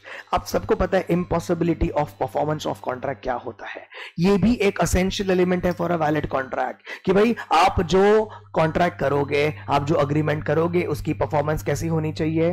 Possible होनी चाहिए, इम्पॉसिबल होनी नहीं चाहिए. Performance must not be impossible is an essential element for a valid contract, right. So friends, यहां पे बोला है cancellation of contract due to impossibility of performance is dash. तो इसको अपन क्या बोलेंगे? Privity of contract, no. Quasi contract, no. Agency contract, no. Frustration of contract, yes. बच्चा लोग, इम्पॉसिबिलिटी ऑफ परफॉर्मेंस वाले जो कॉन्ट्रैक्ट होते हैं इसे हम फ्रस्ट्रेशन ऑफ कॉन्ट्रैक्ट भी कहते हैं. ठीक है. So that is the another name for that. आप देख रहे हो ये CSETA बुलेटिन में आया था अक्टूबर 2020 में. Next, X owes 15,000 to Y. X owes कितना? 15,000 to Y. X pays 12,000 in full and final settlement of the outstanding due. This is a case of dash. Friends आप समझ रहे हो, 15,000 देने थे, 15,000 के बदले कितने दे दिए, 12,000 दे दिए इन फुल एंड फाइनल सेटलमेंट। तो बच्चा लोग, क्या सामने वाले पर्सन ने 15 के बदले 12 एक्सेप्ट कर लिए? यस। क्या यहां पर एक्सेप्टेंस ऑफ लेसर अमाउंट हुआ है इन full and final settlement? Yes. तो इसे हम क्या कहते हैं फ्रेंड्स? इसे हम कहते हैं remission. It is to remit, मतलब क्या हुआ है, लेसर अमाउंट एक्सेप्ट हुआ in full and final settlement. So answer is सी।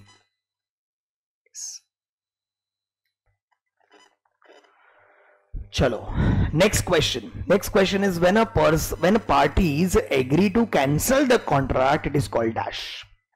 बच्चा लोग कैंसल बोला है तो उसको रेमिशन बोलेंगे? नहीं, रेमिशन का मतलब तो होता है to remit, that is acceptance of lesser amount in full and final settlement.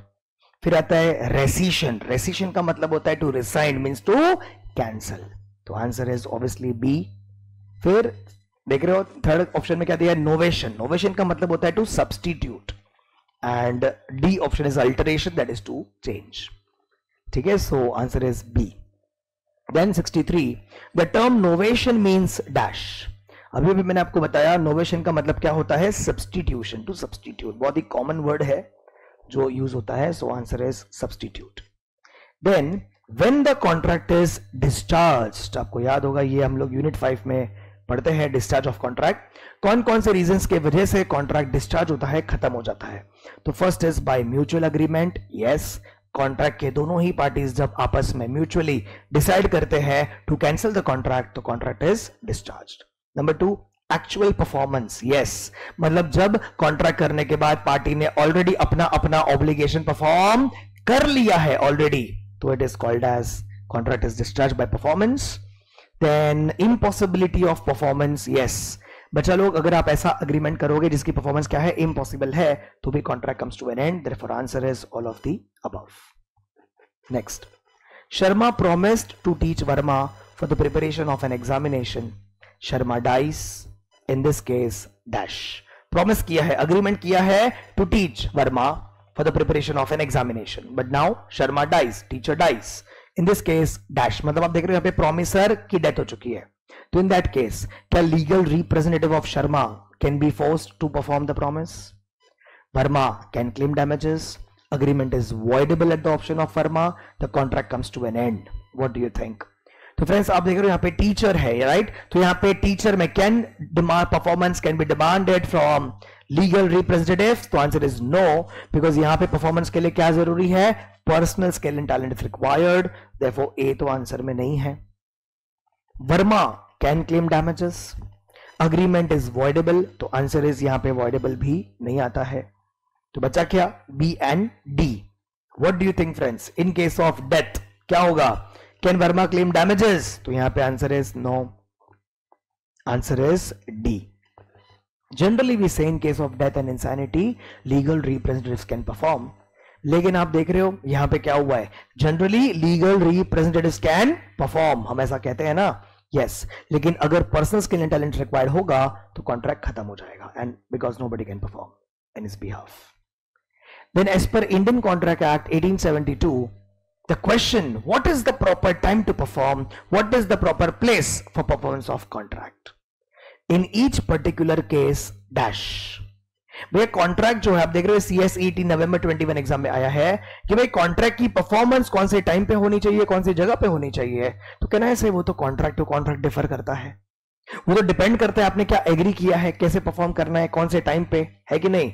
तो बच्चा लोग क्या लगता है आपको, क्या लगता है, it is based on customary practices, it is the question of fact, it is the question of law, it is based on the trade usage? What is the answer? तो फ्रेंड्स आंसर पता है क्या है, answer is question of law. क्यों? Because बच्चा लोग proper time and place of performance, आपको पता है time and place of performance के बारे में कॉन्सेप्ट लॉ में दिया हुआ है, इंडियन कॉन्ट्रैक्ट एक्ट में दिया हुआ है। यस, आपको CSET में इतना ज्यादा बात नहीं होता है इसके बारे में, लेकिन it is the question of law because it is explained in the act. Okay, therefore answer is C. When the rights and obligations arising out of a contract are extinguished, it is said that dash. आप समझ रहे हो, rights and obligations, मतलब contract में जो rights होते हैं party के वो, और ऑब्लिगेशंस ड्यूटीज टू परफॉर्म वो क्या हो गए हैं, एक्सटिंग्विश, खत्म हो गए हैं। तो इसको क्या बोलेंगे हम, डिस्चार्ज और टर्मिनेटेड, कंप्लीटेड, फुलफिल्ड, फुलफिल्ड और कंप्लीटेड, या एग्जीक्यूटेड एंड एग्जीक्यूटरी, क्या बोलेंगे हम इसको। तो फ्रेंड्स ऑब्वियसली यहां पे बोला है आपके राइट्स और ऑब्लिगेशंस आर ओवर, तो हम इसको बोलेंगे discharged, contract comes to an end. Yes, next is breach of contract. तो बच्चा लोग, in case of breach of contract, which of the following remedy is available with the aggrieved party? मतलब अगर contract करने के बाद सामने वाला पार्टी अगर कॉन्ट्रैक्ट को ब्रीच करे, मतलब कॉन्ट्रैक्ट को तोड़े, तो अग्रीव पार्टी, सफरिंग पार्टी क्या क्या चीज डिमांड कर सकता है as a relief, as a remedy. तो फ्रेंड्स आंसर क्या है, can he demand rescission, rescission मतलब cancellation of contract, can he demand for excuse in performance? Yes. Can he demand damages? Yes. Can he demand specific performance? ये भी answer is yes. तो answer is all of the above. Because ये सबके अलग अलग rules हैं Indian contract act में। Again I would say आपको CSET में इतना ज्यादा डिटेल में नहीं है, बट ये सारे रेमेडीज में आते हैं, राइट। आगे, Kyan, Orion and Pixie jointly promised to pay Sibrel 3000 rupees. अब देख रहे हो यहां पे 3 लोग हैं फ्रेंड्स, कौन कौन है, KOP. What they did? They made a joint promise to pay money to Sibrel. Joint promise है, कितना पैसा पे करने के लिए, 3000 rupees. So as per Indian Contract Act 1872, whom can Sibrel compel to pay the amount? ये Sibrel जो है वो किससे पैसा मांग सकता है, ये joint promise आप समझ रहे हो, मतलब आपको पता है ना, when a promise is made by more than one persons jointly, it is called as joint promise. तो अब joint promise है तो liable कौन होता है, all joint promisers are liable to perform. समझ में आ रहा है। तो ये जो Sibrel है वो पैसा किससे डिमांड कर सकता है, तो आंसर इज Sibrel है वो किसी से भी पैसा डिमांड कर सकता है। यस, आप देख रहे हो क्या लिखा है, only pixie, can and O, only can, तो answer is no, Sibrel can sue all of them, तो answer is all of them. वो किसी को भी स्यू करके पैसा डिमांड कर सकता है, बिकॉज Sibrel के लिए ये तीन नहीं है, तीनों एक ही है, तो वो किसी से भी पैसा डिमांड कर सकता है, क्योंकि जॉइंट प्रॉमिस में who is liable, all are liable to perform, right. Next is breach of contract on due date is known as dash. आप सबको पता है ब्रीच का मतलब क्या होता है, कॉन्ट्रैक्ट करने के बाद अगर कोई party refuse to perform, contract करने के बाद पार्टी रिफ्यूज टू परफॉर्म और fail to perform, it is called as breach. आपको पता there are 2 types of breach, anticipatory breach and actual breach. Anticipatory breach का मतलब क्या होता है फ्रेंड्स, एंटिसिपेटरी ब्रीच का मतलब होता है when party refuses to perform before the day of performance, it is called as anticipatory breach, and when party refuses to perform on the day of performance, it is called as actual breach. So इसका यहां पे बोला है party ने breach किया है on the due date, तो इसका जवाब क्या होने वाला है, actual breach. So answer is B, right? I hope this is clear. Yes.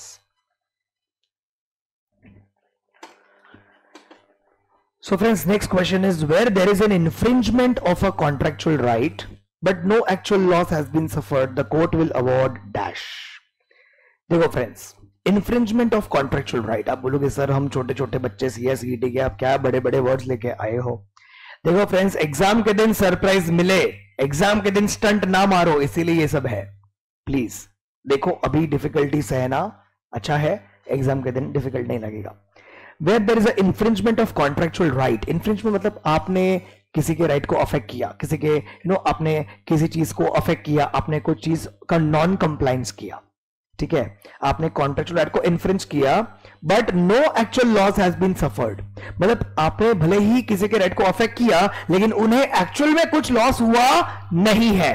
जैसे समझो फॉर एग्जांपल किसी का 10 रुपए का नुकसान हो गया, 5 रुपए का नुकसान हो गया, तो क्या वो बंदा रोड पे आ गया, नहीं ना। तो आपने भले राइट अफेक्ट किया है लेकिन उसको एक्चुअल में ऐसे कुछ नुकसान हुआ नहीं है, तो उस केस में आपको पता है पार्टी अगर आपको स्यू करता है तो कोर्ट आपको क्या बोलता है, दिस इज नॉमिनल डैमेज। आपको पता है friends, there are types of damages, आपको हालांकि CSET में ये सब इतना डिटेल में नहीं है, आपको ये एग्जीक्यूटिव में इंडियन कॉन्ट्रैक्ट एक्ट में आप पढ़ोगे, बट इसको क्या कहते हैं, नॉमिनल डैमेज कहते हैं। What is nominal damage? पता है, सिर्फ नाम का damage. Whenever the amount of damage is very small, whenever the amount of damage is very small, सिर्फ नाम का डैमेज, 2 रुपया, 5 रुपया, 10 रुपया, 100 रुपया, जिसे एक्चुअल में आपको लॉस हुआ नहीं है, तो सिर्फ नाम का डैमेज, इसको अपन कहते हैं नॉमिनल डैमेजेस। ठीक है, next is the fair and genuine pre estimated sum of damages likely to result due to breach of contract is termed as dash.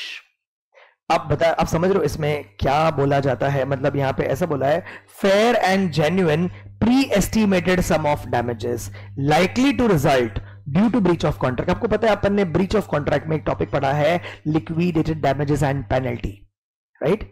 तो बच्चा लोग, द अमाउंट यहां पे क्या लिखा है, फेयर एंड जेन्युइन है, and it is pre estimated sum of damage. क्या आएगा? आप सबको पता है, the amount of liquidated damages fair and reasonable. Why? Because वहां पे we demand the actual loss का पैसा अपन मांगते हैं, our intention is only to recover the loss, है कि नहीं? तो यहां पे क्या आएगा? तो friends answer is liquidated damages. Yes, इसको लिक्विडेटेड डैमेजेस कहते हैं, तो answer is A. Next, exemplary damage are otherwise called as dash. आपको पता है फ्रेंड्स, यहां पे जो टर्म्स यूज हुए हैं, exemplary damage, I told you types of damages होते हैं। आपको पता है exemplary damage, punitive damage, vindictive damage, both A and B, ये सबको पता है क्या कहते हैं? ये सारे सबको, ये सब है डैमेज टू द रेप्यूटेशन। क्या है ये सब? Damage to the reputation. जब भी किसी पार्टी के रेपुटेशन को डैमेज हो, गुडविल को डैमेज हो, उस डैमेज को हम कहते हैं प्यूनिटिव डैमेज, या फिर विंडिक्टिव डैमेज, या फिर एग्जेम्पलरी डैमेज। ये सारे उसके दूसरे दूसरे वर्ड्स हैं। तो answer is both A and B, because वो सारे एक ही है। Next, quantum meruit means dash. ये क्वांटम मैरिट का मतलब क्या होता है? ये लैटिन मैक्सिम है जिसका मतलब होता है as much as is earned, right? Quantum meruit ये अपन ने पढ़ा था इन रिस्टोरेशन ऑफ बेनिफिट वाले टॉपिक में। ठीक है, yes, I hope this is clear to everybody. Yes, suit upon quantum meruit in remedies for the breach of contract means dash. जब भी हम केस फाइल करते हैं क्वांटम मैरिट के लिए, आपको पता है whenever one party has passed some benefit to another party, one party has passed some benefit to another party, and if that contract is discharged, तो वो पार्टी क्या कर सकता है? वो जो एडवांस दिया है, जो बेनिफिट पास ऑन किया है, उसको रिस्टोर कर सकता है by making an application under quantum Marriott. तो वही वो मीनिंग मैंने आपको बताया। लेट्स सी अभी ऑप्शंस में क्या दिया है। सो यस, सूट फाइल करना under quantum merit in remedies for breach means dash. Breach किया है पार्टी ने कॉन्ट्रैक्ट को, लेकिन हम क्या मांग रहे हैं? हमने जो एडवांस दिया था वो वापस मांग रहे हैं, राइट? तो व्हाट इज द इसका मीनिंग क्या होता है? To compensate the injured party by paying damages, party is entitled to claim the payment as much as the contract is performed, aggrieved party can resign the contract, that is cancel the contract, none of the above। क्या लगता है? compensate the injured party by paying damages? No। party is entitled to claim the payment as much as the contract is performed, aggrieved party can cancel the contract, none of the above। so friends, what is the answer? तो answer is very simple कि भाई हमें क्या चाहिए? हमने जो benefit pass on किया हमको वापस चाहिए। तो answer is B, right? जितना हुआ है perform उतना तो दे दो। so that is it, as much as is earned you want it back। उसके बाद court may order for specific performance of contract where dash। Friends आप देख रहे हो, ये भी एक कॉन्सेप्ट मैं आपको बताता हूं आज, ध्यान से सुनना सब लोग, नया कॉन्सेप्ट है। क्या बोला गया यहां पे? फ्रेंड्स आपको पता है, अगर हमने एक बहुत बड़ा एक होटल है मेरा, 7 star hotel, MS hotels and gardens, मैंने मेरे होटल में बहुत बड़े सिंगर को हायर कर लिया परफॉर्मेंस के लिए, गाना गाने के लिए, ताकि सारे मेरे गेस्ट को एंटरटेनमेंट मिले, ज्यादा से ज्यादा लोग मेरे होटल में आए। You know me, right? तो सारे लोग मेरे होटल में आए, सबको एंटरटेनमेंट मिले, तो आ गए एकदम फेमस सिंगर गाना गाने को। मैंने उसके साथ में 5 साल का कॉन्ट्रैक्ट किया। अब 5 साल तक वो मेरे होटल में परफॉर्म करेंगे, राइट? और 5 साल तक मैं उन्हें मेरे होटल में परफॉर्म करने दूंगा, मैं फीस पे करूंगा उनको उनकी। अब हुआ क्या, 1 साल के बाद वो कहते हैं I don't want to continue the contract. तो उन्होंने क्या कर दिया? मेरे कॉन्ट्रैक्ट को ब्रीच कर दिया। मैंने उनको बोला नहीं, देखो कॉन्ट्रैक्ट किया है, मैं आपको स्यू करेगा, I will ask for damages. वो कहता है चलेगा, मैं पैसा देने को तैयार हूं, he is ready to pay the damages. लेकिन बच्चे लोग, क्या ये पैसा अगर मुझे दे देंगे तो क्या मुझे रिलीफ मिलेगा? क्या मुझे पैसा चाहिए? नहीं, मैं होटल का मालिक, मुझे पैसा नहीं चाहिए, मुझे क्या चाहिए? मुझे परफॉर्मेंस चाहिए। क्यों? इतने सारे लोग आते थे मेरे होटल में only and only because of that singer का परफॉर्मेंस, आउटस्टैंडिंग सिंगर, राइट? तो बच्चा लोग, मुझे क्या चाहिए? मुझे परफॉर्मेंस ही चाहिए। वो कितना भी पैसा दे दे, मुझे रिलीफ नहीं मिलेगा। तो friends, what I can do in that case? उस केस में I can demand specific performance. मैं कोर्ट में जाके डिमांड करूंगा, देखो जज साहब, ये जो ब्रीच हुआ है इसमें money is not remedy for me, money is not giving me relief, I want performance. तो दैट इज स्पेसिफिक परफॉर्मेंस, उसको आप स्पेसिफिक परफॉर्मेंस कहते हैं। सो कोर्ट में order for specific performance of contract where dash, where what, where damages are not the adequate remedy. आपको समझा? मतलब जहां पे पैसा, damages is not the remedy, पैसा जब रिलीफ नहीं होता सिर्फ और सिर्फ उसी वक्त आप डिमांड कर सकते हैं परफॉर्मेंस, कि मुझे पैसा नहीं चाहिए, उन्हें बोलो कॉन्ट्रैक्ट पूरा करे पैसा। ठीक है, next, in case of anticipatory breach of contract, in case of what? Anticipatory breach of contract. आप सबको समझता है एंटिसिपेटरी ब्रीच का मतलब क्या होता है? When party refuse to perform before the day of performance. When party refuse to perform before the day of performance, it is called as anticipatory breach. क्या बोलते हैं इसको? Anticipatory breach बोलते हैं। ठीक है, तो बच्चा लोग उस केस में क्या party can sue? Obviously, if before the day of performance मना कर दिया है तो party can sue. Yes, aggrieved party मतलब innocent party may treat the contract as dash. Aggrieved party, suffering party क्या कर सकता है? अगर आपने टाइम से पहले मना कर दिया, what can aggrieved party do? Aggrieved party can treat the contract as discharge and bring an immediate action for damages as operative and wait till the time of performance arrives, exercise either of the options given in A और B, none of the above.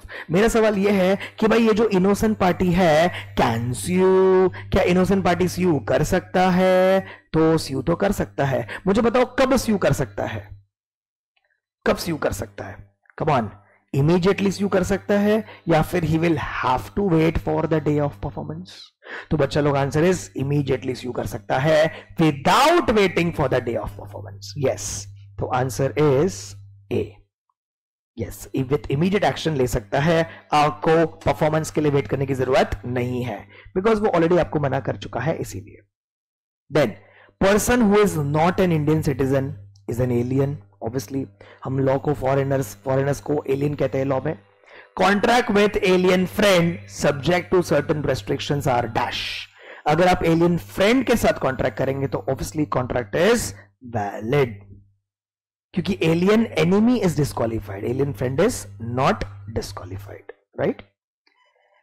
Next, section 28 of Indian contract act 1872 speaks about dash. So friends, let me tell you, section number 26 से लेके section number 30 talks about agreements declared as void. 5 points है। Agreement in restraint of marriage 26, restraint of trade 27, restraint of legal proceedings 28, agreement meaning of which is uncertain, and last one 30 is wagering agreement. तो यहां पे हमें पूछा है 28, so that is your agreement in restraint of legal proceedings. So therefore answer is A. In case of illegal agreements, the collateral agreements are dash. बच्चे लोग, आपको पता है सारे illegal agreements जो होते हैं वो void होते हैं, लेकिन what about collateral to illegal? मतलब any agreement which is connected to illegal. समझो मैंने किसी को लोन दे दिया, फाइनेंस कर दिया किसी को इलीगल बिजनेस चालू करने के लिए, तो इलीगल अग्रीमेंट तो वॉइड ही होता है। जैसे ड्रग सप्लाई करोगे, प्रॉमिस करोगे किसी को कि ड्रग सप्लाई करूंगा आपको, तो वो अग्रीमेंट तो क्या है, वॉइड ही है। लेकिन अगर हमने कोलैटरल टू इलीगल किया, मतलब मैंने किसी पर्सन को लोन दिया to start a illegal business, तो मेरा तो लोन का अग्रीमेंट है, लेकिन it is connected to illegal. Yes, तो illegal are void, collateral to illegal are also void, तो collateral agreements are also void. Then बच्चा लोग, an agreement in restraint of marriage is dash. It is obviously one of the agreements which are declared as void. मैंने आपको already बताया ये बात कि 5 agreements है जिसको लॉ ने डिक्लेयर करके रखा है as void. So agreement in restraint of marriage तो पहला ही है। Then A agrees with B to discover the treasure by magic for consideration of 500 rupees. This is dash. क्या बोला उसने? He agrees with B to discover the treasure by magic. क्या होगा? जादू से खजाना खोजेंगे तो 500 रुपया मिलेगा, ऐसा बोला है। क्या लगता है ऐसा होता है क्या? जादू से खजाना निकल सकता है, खोज देंगे जादू से खजाना, ऐसा कहां इनके गांव में होता है शायद, पता नहीं क्या है ये तो इम्पॉसिबिलिटी ऑफ परफॉर्मेंस है, और इम्पॉसिबिलिटी ऑफ परफॉर्मेंस वाले सारे क्या होते हैं? वॉइड होते हैं। So answer is this is void. लेकिन फ्रेंड्स ये क्या है? वॉइड अग्रीमेंट है कि वॉइड कॉन्ट्रैक्ट है? बच्चा लोग दिस इज वॉइड अग्रीमेंट। ये वॉइड अग्रीमेंट है, वॉइड कॉन्ट्रैक्ट नहीं है, क्योंकि वॉइड अग्रीमेंट मतलब it is void ab initio। अरे पहले से ही ये वॉइड है ना बॉस, जब आपने प्रॉमिस किया क्या तभी ये वैलिड था? नहीं, ये तभी भी वॉइड ही था। So it is void agreement. चलिए आगे। Agreement meaning of which is uncertain. Agreement जिसका मीनिंग अनसर्टन है वो क्या होता है? This is your section number 29 of Indian contract Act. This is one of the agreements which are declared as void. So answer is A, declared as void. Okay. Then X and Y entered into agreements which are collateral to each other. Okay, one agreement is illegal and another agreement is legal, but inseparable. आप समझ रहे हो, दोनों ने agreements किया, दोनों ने एक दूसरे को प्रोमिसेस किया, एक प्रॉमिस लीगल है, दूसरा प्रॉमिस इलीगल है, लेकिन दोनों ही प्रोमिसेस क्या है? सेपरेबल नहीं है। तो क्या होगा? तो फ्रेंड्स अगर प्रोमिसेस आर नॉट सेपरेबल तो क्या होता है? पूरा अग्रीमेंट वॉइड हो जाता है। तो in that case entire agreement shall be void. समझ में आ रहा है बात? देखो कॉन्ट्रैक्ट में लीगल प्रोमिसेस जो होते हैं वो वैलिड और एनफोर्सेबल बाय लॉ माने जाते हैं। इलीगल प्रोमिसेस जो होते हैं वो क्या होते हैं? Void and not enforceable by law, provided if they are separable. लेकिन अगर प्रोमिसेस सेपरेबल नहीं है तो पूरे के पूरे अग्रीमेंट को हम वॉइड मानते हैं। ठीक है, फाइन। आगे, subsequent change in law will make the contract void because of dash. यहां पे बोला है सब्सिक्वेंट चेंज इन लॉ, मतलब बाद में अगर कुछ लॉ चेंज हो गया तो वो कॉन्ट्रैक्ट को वॉइड बना देगा। रीजन क्या है इसका? तो फ्रेंड्स इसका रीजन होता है supervening impossibility. I will explain you what is this. देखो फ्रेंड्स, इम्पॉसिबिलिटी ऑफ परफॉर्मेंस में 2 पार्ट्स है। एक impossibility existing at the time of contract, that is जिस वक्त आपने प्रॉमिस किया उसी वक्त से ये काम इम्पॉसिबल है, मतलब it is impossible from the beginning. ये क्या होता है? ये वॉइड ab initio होता है, वॉइड फ्रॉम द बिगिनिंग, क्योंकि ये पहले से ही इम्पॉसिबल है। एंड दूसरा क्या होता है? दूसरा होता है सुपरवेनिंग इम्पॉसिबिलिटी, मतलब ये पहले से वॉइड नहीं होता। ठीक है, मतलब जिस वक्त आपने प्रॉमिस किया उस वक्त इसकी परफॉर्मेंस क्या थी? पॉसिबल थी। जिस वक्त आपने प्रॉमिस किया उस वक्त परफॉर्मेंस वॉज पॉसिबल, उस वक्त परफॉर्मेंस वॉज पॉसिबल। आपको बात समझ में आ रहा है? बाद में ऐसा कुछ हुआ जिसकी वजह से परफॉर्मेंस इम्पॉसिबल हो गई एंड बाद में ये वॉइड हो गया। तो इसको अब क्या बोलोगे? वॉइड अग्रीमेंट या वॉइड कॉन्ट्रैक्ट? तो आंसर इज इसको अपन बोलेंगे वॉइड कॉन्ट्रैक्ट। बिकॉज जब आपने क्या किया? प्रॉमिस किया तब तो पॉसिबल था, बाद में इम्पॉसिबल हो गया। सो रीजन क्या था? Let's say reason is change in law. एक एग्जांपल लेते हैं। मैंने क्या किया? मैंने एक प्रॉमिस किया, एक वाइन शॉप है मेरे फ्रेंड का, तो मैंने उसको अग्रीमेंट किया मैंने उसके साथ कि मैं क्या करूंगा? मैं तेरा ये बिजनेस खरीद लूंगा तेरे से, ये शॉप, ये स्टॉक, लाइसेंस, सब कुछ, टोटल पैसा बोल, ये बिजनेस मेरा। मैंने अग्रीमेंट किया कि मैं 3 दिन में पैसा दूंगा और उसने प्रॉमिस किया कि मैं 3 दिन में बिजनेस तुम्हारे नाम कर दूंगा। तो हमने अग्रीमेंट किया। मैंने क्या अग्रीमेंट किया है? To purchase that business of wine shop. ठीक है, तो अग्रीमेंट तो हो गया। अग्रीमेंट होने के बाद बच्चा लोग, जिस दिन मैं घर गया, एग्रीमेंट करने के बाद मैं घर गया, उस दिन टीवी पे एक अनाउंसमेंट आया कि भाई अब से अनाउंसमेंट आ गया, आज रात से ये बिजनेस कोई नहीं करेगा। आज रात से ना कोई ये वाइन का बिजनेस, लिकर का बिजनेस कोई खरीदेगा भी नहीं, कोई बेचेगा भी नहीं। नाउ ये बिजनेस अब क्या हो चुका है, इलीगल हो चुका है, ऐसा अनाउंसमेंट हो गया। तो कहना ऐसे यहां पे चेंज इन लॉ हो गया। Yes, so because of change in law क्या अब मैं वो प्रॉमिस पूरा कर सकता हूं? Can I continue the contract? Answer is no. So अब वो मेरे लिए क्या हो चुका है, इम्पॉसिबिलिटी ऑफ परफॉर्मेंस हो चुका है। देयरफॉर वो कॉन्ट्रैक्ट अब मेरे लिए क्या हो जाएगा, वॉइड हो जाएगा। लेकिन मुझे बताओ जिस वक्त मैंने कॉन्ट्रैक्ट किया था क्या उस वक्त ये पॉसिबल था? यस, बाद में इम्पॉसिबल हो गया due to change in law. इसको हम कहते हैं सुपरवेनिंग इम्पॉसिबिलिटी, कि पहले वैलिड था, पहले पॉसिबल था, बाद में इम्पॉसिबल हो गया। एंड रीजन क्या था यहां पे, चेंज इन लॉ। ठीक है, फाइन।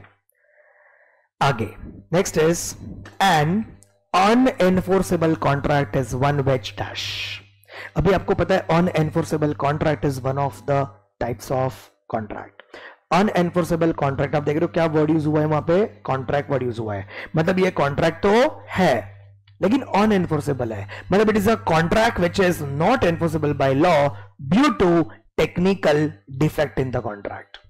यस, ये कॉन्ट्रैक्ट है, सब कुछ बराबर है, पार्टीज आर कंपिटेंट, कॉन्ट्रैक्ट सब कुछ है, सब just because of some defect in the contract ये एनफोर्सेबल नहीं रहा। एग्जाम्पल समझो, दो पार्टीज ने कॉन्ट्रैक्ट किया, आपस में कॉन्ट्रैक्ट किया, उन्होंने रिटन कॉन्ट्रैक्ट बनाया फॉर एग्जाम्पल। तो रिटन कॉन्ट्रैक्ट में सारे टर्म्स एंड कंडीशंस लिखे थे, तो क्या दोनों पार्टी को साइन करना पड़ता है? यस। अब वो रिटन कॉन्ट्रैक्ट में हुआ क्या, एक ने साइन किया, दूसरे ने साइन नहीं किया, दूसरे का सिग्नेचर मिसिंग था। तो बच्चा लोग, I am not saying that कि दूसरा वाला don't agree with the terms, दूसरा वाला भी एग्री करता था लेकिन सिग्नेचर नहीं किया, जो भी था नहीं किया, रह गया, जो भी रीजन था, सिग्नेचर वाज मिसिंग। तो ऐसे केस में क्या होगा, अगर सिग्नेचर इज मिसिंग बच्चा लोग, तो क्या वो प्रॉब्लम है, क्या वो डिफेक्ट है कॉन्ट्रैक्ट में? यस। तो जिस अभी फ्यूचर में क्या वो उन्होंने कॉन्ट्रैक्ट ऐसा लिखा, एक ने साइन किया, दूसरे ने नहीं किया, कॉन्ट्रैक्ट साइड में रख दिया, और फ्यूचर में जब डिस्प्यूट हुआ दोनों के बीच में, वो पेपर लेके कोर्ट में चले गए, क्या कोर्ट उस कॉन्ट्रैक्ट को एनफोर्स करेगा? Answer is no, just because of defect, just because that signature is missing. Yes, signature missing है इसीलिए। आपको बात समझ में आ रही है? तो फ्रेंड्स इसीलिए इसको कहते हैं अनएनफोर्सेबल कॉन्ट्रैक्ट। बहुत बार आपने देखा है, बहुत सारे अग्रीमेंट्स को हमें, जैसे आप घर खरीदते हो तो हमें क्या करना पड़ता है, वो कॉन्ट्रैक्ट को हमें रजिस्ट्रेशन के लिए जाना पड़ता है, स्टैंप ड्यूटी भरना पड़ता है, साइन स्टैंप करना पड़ता है। अगर उसमें से कोई भी एक चीज मिसिंग है तो it would be considered as if contract में डिफेक्ट है। So just because of that defect it is not enforceable. ऐसे कॉन्ट्रैक्ट को हम कहते हैं अनएनफोर्सेबल contract, right?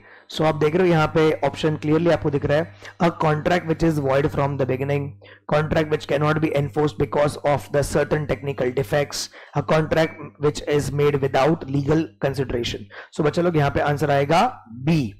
Yes, that is because of the technical defects. ये क्या है, एनफोर्सेबल बाय लॉ नहीं है।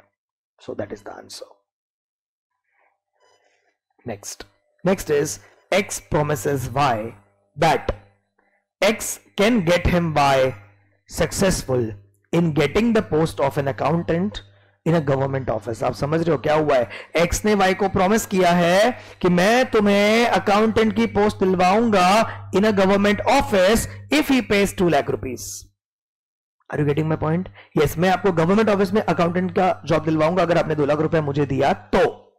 Y ने पैसा पे कर दिया, pays the amount but does not in getting the job, he does not succeed in getting the job। फिर Y ने sue कर दिया X को कि भाई मैंने आपको पैसे दिए लेकिन आपने मुझे जॉब नहीं दिलवाई। अब वो Y क्यों sue कर रहे हैं? To get back his money.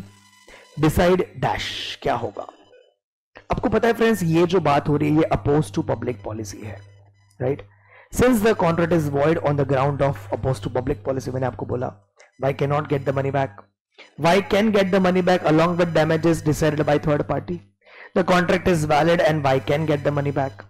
Y can recover the money with interest at the rate 12% per annum। बच्चा लोग, answer is A। This is opposed to public policy. ये आपने पढ़ा है यूनिट 3 में, अपोज टू पब्लिक पॉलिसी के हमने नीचे एग्जाम्पल्स बहुत सारे किए थे। याद आ रहा है आपको? Trafficking in public offices. अरे अगर इस चीज को वैलिड कर दिया, इसका मतलब ये होगा कि भाई जो ब्राइब देगा उसको जॉब मिलेगा, है कि नहीं? तो ये अपोज टू पब्लिक पॉलिसी है, इसीलिए ये एनफोर्सेबल बाय लॉ नहीं होता है, right? Next, dash is a game of chance. Dash is a game of chance. Yes, मतलब ये किसकी बात हो रही है? Conditional contract, wagering contract, contingent contract, quasi contract. तो बच्चा लोग obviously answer is wagering contract. आप सबको पता है वेजरिंग कॉन्ट्रैक्ट का मतलब क्या होता है? वेजरिंग कॉन्ट्रैक्ट का मतलब होता है बेटिंग लगाना, शर्त लगाने वाले कॉन्ट्रैक्ट्स. तो उसमें तो obviously it is a talk of chance. मतलब आपको पता है बेटिंग, कोई भी जीत सकता है, नहीं भी जीत सकता है. It is a talk of chance. Therefore chance की बात आती है तो वेजर अग्रीमेंट्स की बात आती है. Correct. Next, wagering agreements are nothing but ordinary dash. तो अभी भी मैंने आपको बोला it those are betting agreements. ठीक है. Yes. Next is contingent contract is dash. बच्चे लोग आपको पता है कंटिंजेंट कॉन्ट्रैक्ट क्या होता है? Contingent contract is a contract, ठीक है, जिसकी परफॉर्मेंस हो भी सकती है, नहीं भी हो सकती है, जिसकी परफॉर्मेंस डिपेंड करती है किसी इवेंट के होने या ना होने पे. The performance depends on future uncertain event, happening और non happening of future uncertain event. बात समझ में आया? सो फ्रेंड्स, यहां पे आपको पता है ऑलवेज, जैसे for example I promise to deliver you food grains if there is good rainfall this year. तो बताइए, मैं आपको फूड ग्रेन्स डिलीवर करूंगा, मैं परफॉर्म करूंगा, क्या ये बात पक्की है? नहीं. क्या मेरी परफॉर्मेंस कंडीशनल है? यस. क्या मेरी परफॉर्मेंस किसी इवेंट पर डिपेंड करती है? यस. क्या है वो इवेंट? रेनफॉल. समझ में आ गई बात? तो आपको पता है कंटीजेंट कॉन्ट्रैक्ट का दूसरा नाम क्या है? Conditional contract. इसका दूसरा नाम क्या है? कंडीशनल कॉन्ट्रैक्ट है. चलिए आगे. Essential feature of contingent contract is dash. मैंने अभी अभी आपको मीनिंग बताया, चलो देखते हैं. परफॉर्मेंस डिपेंड ऑन हैपनिंग और non happening of an event in future. Yes, ये तो आएगा. Performance depends only on happening और non happening of an event in future. Performance depends only on non happening of an event. तो friends क्या लगता है, what is the answer? तो friends यहां पे बोला है, आप देख रहे हो first option, performance to depend on happening और non happening of an future event, right. और इधर क्या लिखा है? Performance depends only on happening और non happening of an event in future. तो friends answer is obviously A, performance depends on happening और non happening of a future uncertain event. ये meaning में ही दिया है, so answer is A. Then which of the following statement is falls in connection with the contingent contract? क्या लगता है? आप देख रहे हो कंटिंजेंट कॉन्ट्रैक्ट में हमारी परफॉर्मेंस किसी इवेंट पर डिपेंड होती है, राइट. तो क्या वो इवेंट कोलेटरल होना चाहिए? यस. क्या वो इवेंट अनसर्टन होना चाहिए? Yes. Event should not B mayor with the will of promisor. तो बच्चा लोग ये सी आएगा, बिकॉज यहां पे अपन को पूछा कौन सी बात फॉल्स है, कंटिंजेंट कॉन्ट्रैक्ट के बारे में कौन सी बात गलत है वो बोला है. क्योंकि आप देख रहे हो contingent contract is a contract which depends on happening और non happening of a future uncertain event. And वो इवेंट कैसा होना चाहिए? कोलेटरल होना चाहिए. मतलब that event must be connected with the contract, related with the contract. जैसे मैंने आपको बोला, I promise to deliver you food grains if there is good rainfall this year. तो फ्रेंड्स अगर रेनफॉल, आप सोचो रेनफॉल का और फूड ग्रेन्स का कनेक्शन है कि नहीं है? है. तो जिस इवेंट पर हमारी परफॉर्मेंस डिपेंड करती है वो इवेंट कैसा होना चाहिए? कोलेटरल होना चाहिए, मतलब कनेक्टेड होना चाहिए. One thing. दूसरा, इवेंट मस्ट बी अनसर्टन. मतलब जिस इवेंट पर हमारी परफॉर्मेंस डिपेंड करती है वो इवेंट शुड बी अनसर्टन. किसको पता रेनफॉल कैसा होगा, अच्छा होगा, नहीं होगा, ये बात तो टोटली अनसर्टन है. तो ये भी बात सही है. An event should not be merely the will of the promisor. मतलब जिस इवेंट पर हमारी परफॉर्मेंस डिपेंड करती है that should not as per the will of promisor. बच्चा लोग ये ऑप्शन भी सही है. तो answer is none of the above. कौन सी बात फॉल्स है? तो इसमें से एक भी बात फॉल्स नहीं है, बिकॉज ऑब्वियसली बात है जिस इवेंट पे परफॉर्मेंस डिपेंड करती है वो इवेंट प्रोमिसर के विल के हिसाब से थोड़ी होगी. Are you getting my point? तो डिपेंड्स ऑन हैपनिंग और non happening of future uncertain event. Contract, the performance of which depends on happening of an event is called as dash contract. तो again meaning की बात हो रही है, it is obviously a contingent contract. Quasi contracts. Dash arises when obligations are created without existence of a contract. अब सबको पता है कॉसी कॉन्ट्रैक्ट क्या होता है। Quasi contract is not a contract but it is like a contract, है कि नहीं? तो फ्रेंड्स ये मीनिंग दिया है भाई, it is a quasi contract, they are created without existence of a contract. चलो, contract which is based on the principle of equity, justice and good conscience is dash. Contingent contract, quasi contract, anticipatory contract and wagering contract. Obviously again it is quasi contract, because आपको पता है यहां पर quasi contract में मतलब ये रिश्ता कैसा है, ये रिश्ता कॉन्ट्रैक्ट जैसा है। यहां पे ना contracting parties are not contracting parties, they are like contracting parties. यहां पे parties don't even have any intention to enter into a contract, लेकिन फिर भी लॉफुल ऑब्लिगेशन पार्टी के ऊपर इंपोज होता है which a party is bound to perform, right? तो ये कॉसी कॉन्ट्रैक्ट की बात यहां पे हो रही है, ठीक है? देखो यहां पे बोला it is based on equity, justice and good conscience, and ऐसा कुछ स्पेसिफिक कोई अग्रीमेंट होता नहीं है पार्टीज के बीच में।